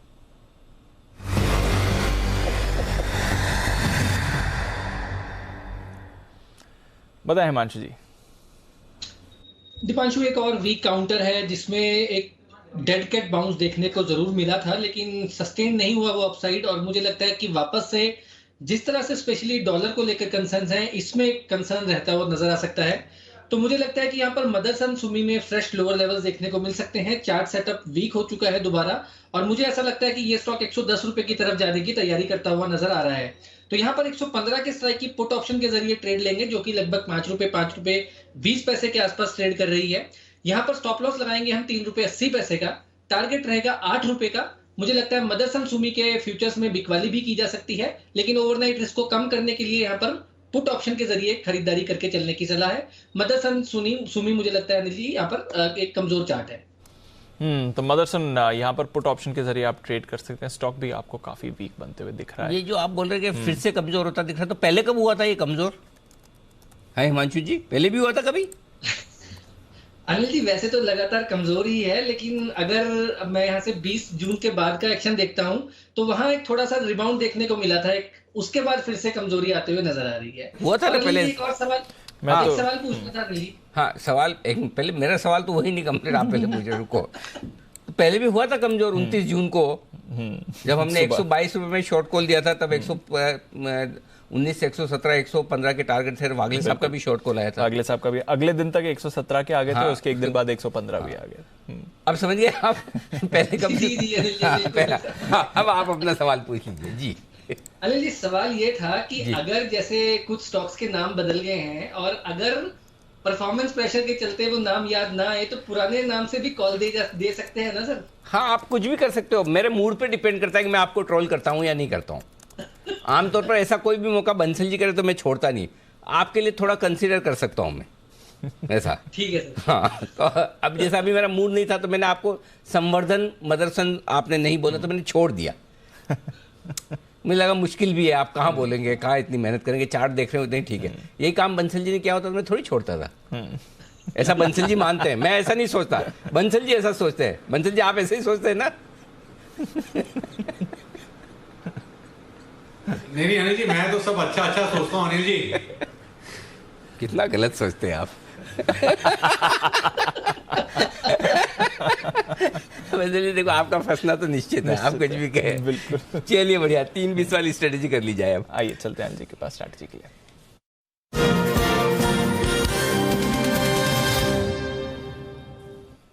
अनिल जी, लग रहा है डाउ फ्यूचर्स और तेल के बाद अब डॉलर इंडेक्स और रुपए पर बाजार की ज्यादा नजर बनी, क्योंकि डाउ फ्यूचर्स और खराब नहीं हुए। एक टाइम पर ऑलमोस्ट 200 पॉइंट नीचे थे सर, वहां से देखें तो 150 पॉइंट ही नीचे हैं, बट बाजार और नीचे है और रुपया अब 79.26 का नया लो बनाते हुए दिख रहा है। आज ही के दिन में 31 पैसे की रुपए में आपने गिरावट दिखी है। फ्रेश लो पर रुपया ट्रेड कर रहा है, इसलिए 15,800 पर है निफ्टी बैंक 150 पॉइंट नीचे है, डाउ फ्यूचर्स करीब 150 अंक नीचे है। नैस्डैक फ्यूचर्स में अगर आप देखें तो करीब 0.5% की गिरावट दिख रही है। यूरोप भी 1.5% नीचे हो गया। तो ग्लोबल क्यूज भी कमजोर हैं, हमारे बाजार भी थोड़े सुस्त दिख रहे हैं और ऑफ कोर्स रुपया तो फ्रेश लो पर है। क्या करके जाना है सर? दीप न्यूट्रल रहेंगे। पहली चीज तो 15,800 के नीचे बंद हो रहा है, उसके आसपास बंद हो रहा है तो कंफर्ट नहीं आ रहा। हाँ, 850 के ऊपर बंद होता तो बढ़िया था, लेकिन इतनी खराब भी क्लोजिंग नहीं हो रही कि आप बिल्कुल ही सब कुछ छोड़ छाड़ के बेच दें। लेकिन आपको रुपया डॉलर इंडेक्स कंफर्ट भी नहीं दे रहा। 3 दिन के बाद अमेरिका खुलेगा तो ये भी कहना मुश्किल है कि कैसा खुलेगा क्या है। सो बेहतर है कि हल्के रहें। अगर आपकी लॉन्ग पोजीशन है तो पक्के तौर पर आपके पास 15,600 का या 15,500 का पुट होना ही चाहिए। शॉर्ट है तो 16,000 का कॉल रख लीजिए ताकि आप हेज रहें। ये क्लियर कट है। थोड़ा सा रुझान नेगेटिव साइड पे ज्यादा दिख रहा है। 60% चांस है कि हम कमजोर रहे अमेरिका में और सुबह थोड़ा कल नीचे खुलने के संकेत दे सकते हैं। सो इसलिए हल्की सी लॉन्ग पोजीशन फ्रेश बनाने की राय तो अभी नहीं है, ये बहुत क्लियर है। कल की देखी जाएगी। बैंक निफ्टी में भी सेम 33,800 के आसपास ही हो रहा है। लास्ट हमारी क्लोजिंग बढ़िया 33,811 की थी 27 जून की, वहीं पर आ गए। तो ब्रेकआउट एक दिन मिला, दूसरे दिन वापस सेम आ गए। तो इसलिए हम थोड़ा इंतजार करेंगे, फ्रेश लॉन्ग नहीं बनाएंगे। आज वैसे लॉन्ग ट्रैप हुए पड़े हैं तो इसलिए कल गलती से कल को गैप से ऊपर खुल भी गया तो एक बार तो वैसे ही सप्लाई आ जाएगी, तो आपको मौका मिल जाएगा खरीदने का दोबारा। फॉर एग्जाम्पल आज आपका डाउ दिखा रहा है अभी 150 नीचे, 150 नीचे की बजाय समझो 50 ही नीचे बंद हो या थोड़ा ऊपर बंद हो जाए। कल आपका गैप से खुल गया हमारा इंडेक्स, समझो SGX 100 ऊपर हो गया, ठीक है। आप 100 ऊपर खुलोगे तो एक बार सप्लाई मिल जाएगी आपको, मतलब 900 925 से आगे वापस नीचे मिल जाएगा, तब वापस ले लीजिए। अटके हुए लोग निकलेंगे। हाँ, अटके हुए निकलेंगे। बैंक निफ्टी अगर 34,150 खुल गया तो वापस आपको एक बार नीचे 34,000 मिल जाएगा, तब ले लीजिए। सो आई थिंक कोई हड़बड़ी नहीं है। कल की कल देखेंगे। ओवरनाइट रिस्क रखने जैसा मार्केट है नहीं 3 दिनों के बाद जब अमेरिका खुल रहा है, तो हल्के रहने में समझदारी। बिल्कुल, तो हल्के रहिए, यहीं पर आपके लिए समझदारी है इस बाजार में। चलिए ठीक है, नज़र है वहाँ पर बाजार की। और Motherson by the way fresh weakness इस समय दिख रहा है, एक बड़ा ब्रेकडाउन इस पर आपको आते हुए दिख रहा है। हिंदुस्तान कॉपर पर भी एक ब्रेकडाउन आते हुए दिख रहा है। इस स्टॉक पर भी रखिए नज़र, करीब 1.5% नीचे अब हिंदुस्तान कॉपर भी हो रहा है। वीकनेस इन काउंटर्स पर भी बढ़ रही है। एक वीकनेस आ रही है AB फैशन को लेकर भी। अगेन ट्रेडर्स रेडार पर काफ़ी एक्टिव रहता है ये काउंटर, और अभी फ्रेश वीकनेस भी आई और डेज लो पर है। एक बार जरा मुद्दू जी से राय ली जाए। मुद्दू जी, AB फैशन का चार्ट देखिए, ये भी काफ़ी तेज़ी से गिरा है अभी।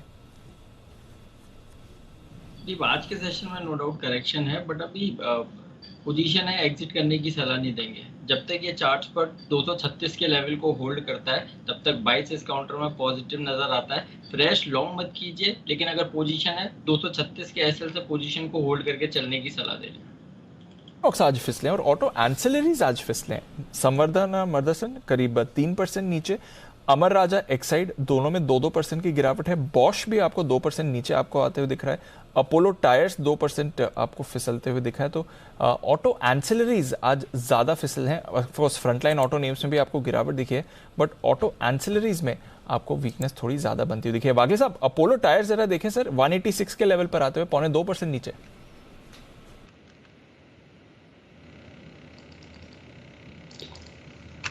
पंशु, फिर भी मैं कहूंगा बेचने के लिए इतना क्लियर नहीं है। बेचना भी होगा तो 188 189 बाउंस बैक आता है तो ही बेचना है। मुझे लगता है ये रेंज बाउंड है, 183 नहीं ब्रेक करेगा, 192 ऑन द अपसाइड ब्रेक नहीं करेगा, तो रेंज बाउंड स्टॉक बेचने में कोई मतलब नहीं बनेगा। आपके लिए अपोलो टायर्स जहां पर आपको वीकनेस बनती हुई दिख रही है। IDFC फर्स्ट के बाद अब IDFC लिमिटेड ये भी फिसलते हुए दिख रहा है। हालांकि IDFC फर्स्ट जितना नहीं गिरा है, बट यहां पर भी गिरावट है। आज तीनों इंश्योरेंस स्टॉक्स फिसले हैं, HDFC लाइफ, SBI लाइफ और ICICI प्रू, और ये काउंटर्स होल्ड आउट कर रहे थे। इनफैक्ट बाजार में उतने खराब नहीं थे, बट आज यहां पर गिरावट आई है। HDFC लाइफ, SBI लाइफ सुबह हम बात भी कर रहे थे। ICICI प्रू जरा सुमित जी इसके भी चार्ट देखें, 500 के लेवल के अभी नीचे आया, 2.5% नीचे है। दीपांशु, स्टॉक के अंदर सेलिंग प्रेशर है। स्टॉक 500 के नीचे क्लोजिंग देता है तो और गिरावट आएगी, और फिर नीचे के अंदर 480 रुपए तक के लेवल ICICI प्रो में देखने को मिल सकते हैं। मेरे ख्याल से एक बार लॉन्ग पोजीशंस अवॉइड करें। स्टॉक में वीकनेस है, दबाव देखने को मिल सकता है। ये है आपके लिए ICICI प्रू। आज तीनों इंश्योरेंस स्टॉक्स आपको फिसलते हुए दिखे। आइए फिर क्लोजिंग की तरफ बढ़ते हैं, और जो सुबह का मूड माहौल था, सुबह का मोमेंटम था, वो पूरा का पूरा रिवर्स होते दिखा है। ब्रेथ ऑफकोर्स खराब हुई है। सुबह जब हम खुले थे तो 47 निफ्टी स्टॉक्स पॉजिटिव थे, सिर्फ 3 स्टॉक्स से हल्की गिरावट दिखा रहे थे। उसके सामने अगर आप देखें तो करीब 20 निफ्टी स्टॉक्स पॉजिटिव हैं और 30 स्टॉक्स नेगेटिव दिख रहे हैं। तो ब्रेथ थोड़ी खराब हुई है, उतनी खराब नहीं हुई है। चुनिंदा स्टॉक्स ने होल्ड आउट भी करा है, जैसे आज HUL में 1% प्लस की खरीदारी थी। टाटा मोटर्स अच्छा रहा, रिलायंस इंडस्ट्रीज ऑलमोस्ट 1% ऊपर था, इसने सहारा देने की कोशिश करी। सन, सिप्ला, बजाज फाइनेंस, यहां पर आपको एक्शन दिखा। बजाज फिनसर्व 1.25% ऊपर था। पर उसके सामने आपने गिरावट देखी आज आईटीसी पर 0.25% गिरा है पिछले कुछ दिनों की आउट परफॉर्मेंस के बाद। एचडीएफसी लाइफ, एसबीआई लाइफ में वीकनेस थी। एक्सिस बैंक यहाँ पर आपने गिरावट देखी। कोटक बैंक वीक रहा। एचडीएफसी बैंक, एचडीएफसी लिमिटेड भी वीक रहे। मारुति सुजुकी ये भी फिसला। और फिर सारे के सारे आपके दिग्गज स्टॉक्स गिरे आईटी स्पेस से। तो इन्फोसिस, टीसीएस, साथ ही टेक महिंद्रा, विप्रो और एचसीएल टेक, यहाँ पर भी गिरावट आती है। देखिए तो जो एचसीएल टेक का कर्ज था वो इस समय बाजार पर जरूर प्ले आउट हुआ। एचसीएल टेक और औरबिंदो दोनों आज प्ले आउट हुए। Okay, wonderful. ये तो हमेशा। अच्छा, वागले साहब से वागले साहब कोई कॉल देना चाहते हैं आप? आखिर मिनट है। जी बिल्कुल। जी सर, बताएं। मैं बिल्कुल नहीं बजा रहा हूँ, बताएं प्लीज। सिंजिन बेच के चले। सिंजिन में मुझे एक ब्रेकडाउन दिखाई देता है। 551 551 का भाव है। 556 के स्टॉप लॉस से बेचे। 535 तक के डाउन साइड आपको कल देखने को मिलनी चाहिए। ओके, 535 के टारगेट के लिए। वो बहुत सारे लोग होते हैं मार्केट में से, वो बोलते हैं कि मैंने कोई शेयर ले लिया तो वो शेयर की तेजी खत्म हो जाती है, या मैंने बेच दिया तो उसके बाद वो कभी वापस भाव नहीं आता है। ऐसे कुछ स्टॉक ऐसे हैं जो वो सेक्टर के लिए वैसे ही है। ये औरबिंदो फार्मा और एचसीएल टेक, मैंने भी इतने सालों से ढूंढ के निकाले इनको। 50 बार जब भी आता है। हाँ, मैंने इनकी स्टडी कर ली। ये दोनों ही हो भाई साहब, खतरनाक। औरबिंदो तो आज फिर भी ठीक है, इतना बुरा नहीं। कितना है? उतना नहीं गिरा है सर। पॉजिटिव क्लोज हो रहा है बल्कि, बट हाँ ऊपर से गिरा है। ऊपर से खैर मार्केट भी रीजन कुछ भी ना हो, लेकिन होता ही यही वाला मामला। क्या करेंगे? बिल्कुल। चलिए, आज के समाचार समाप्त होने की तैयारी में है। मधुर आवाज नहीं होगी सर आज क्लोजिंग पे? कहाँ से मधुर आवाज होगी? 33,800 भी नहीं बंद हो पा रहा हमसे बैंक निफ्टी, और 15,800 में भी लाने पड़ रहे हैं। हालांकि एवरेज क्लोजिंग हो जाएगी, ऐसे दिक्कत नहीं, क्योंकि आज का लो जो है दीप वो है 15,785 का। तो शायद आप 815 के आसपास बंद होंगे, 810 815 के आसपास निफ्टी में। और बैंक निफ्टी में बंद होंगे आप 825 850 के आसपास थोड़ा बंद होंगे आप। तो थोड़ा तो 800 के ऊपर ही दोनों बंद होंगे, उतना तो आप कॉन्फिडेंस रख सकते हैं। तो मतलब 700 वाली कैटेगरी में तो नहीं है। फाइनल क्लोजिंग देख लीजिए, दोनों 15,800 के ऊपर, 15,810 निफ्टी, बिल्कुल 33,815 बैंक निफ्टी। लास्ट जो क्लोजिंग मिली थी आपको 27 जून की 33,811 थी। कल की छोड़ देते थे 950 की, तो वापस वहीं पर आप पहुंच गए। बिल्कुल 9 दिन चले 2.5 कोस, और निफ्टी भी हुई लौट 15,800 16,025 का हाई। फिर से माउंट एवरेस्ट जैसा लगने बन लगा गया है। सर। चलिए, फिर भी दिन के दौरान तो एंजॉय किया, अब तो जो है वो है, ठीक है, डन। ओके, विदा लेने का वक्त है। बंसल जी, कुणाल जी, वागले साहब, सुमी जी, कुणाल जी, बदल के भी देखिए, कुछ और लोगों को भी डिनर पे ले जाए। हिमांशु जी भी वहीं रहते हैं दिल्ली में, मोदी जी भी दिल्ली में ही रहते हैं। He is just a shout away. कभी बुला लीजिए। हिमांशु जी तैयार है ना अगर कभी आपको डिनर लंच का न्योता मिले तो? बिल्कुल अनिल जी, बिल्कुल। हमेशा जब तो सर्विस चार्ज भी चला गया। फ्री रहते हैं। अनिल जी जी जय सर, एग्जाम्पल तो आपने देखे ही जब आपने पार्टी। अनिल जी, आप कहते हैं ना जी जय बोलिए। अनिल जी, जैसे आप कहते हैं ना पेटीएम कर दो, ऐसे वो जोमेटो स्विगी भी कर सकते हैं कुणाल जी। अच्छा, दिल्ली से ऑर्डर मुंबई वालों के लिए आ जाएगा। वाह, व्हाट इज आइडिया बढ़िया। अच्छा, मोदी जी कुछ कह रहे थे। जी मोदी जी। अनिल जी ये बोल रहा था अगर कुणाल जी लेके जाएंगे तो बिल्कुल हम बिल्कुल चलने के लिए तैयार है। और एग्जाम्पल तो आपने देखा ही था जब आपने एक मैसेज किया था और सारे दिल्ली वाले तैयार थे। नहीं, बात तो आप ऐसे कर रहे थे जैसे कुणाल जी की जगह निमंत्रण अगर आशु जी की तरफ से आया या बंसल जी की तरफ से या हिमांशु जी की तरफ से आया तो नहीं जाओगे? नहीं सर, कोई भी अगर मुझे तो ऐसा बोला ना, तो ऐसा बोला निमंत्रण किसी का भी आया हुआ तैयार करें। तैयारी पूरी है, सिर्फ निमंत्रण की कमी है। आएगा सर, इंतजार थोड़ा करें, बनाए रखिए धीरज। फिलहाल विदा लेने का वक्त है। आप सभी महानुभावों का बहुत बहुत शुक्रिया समय देने के लिए।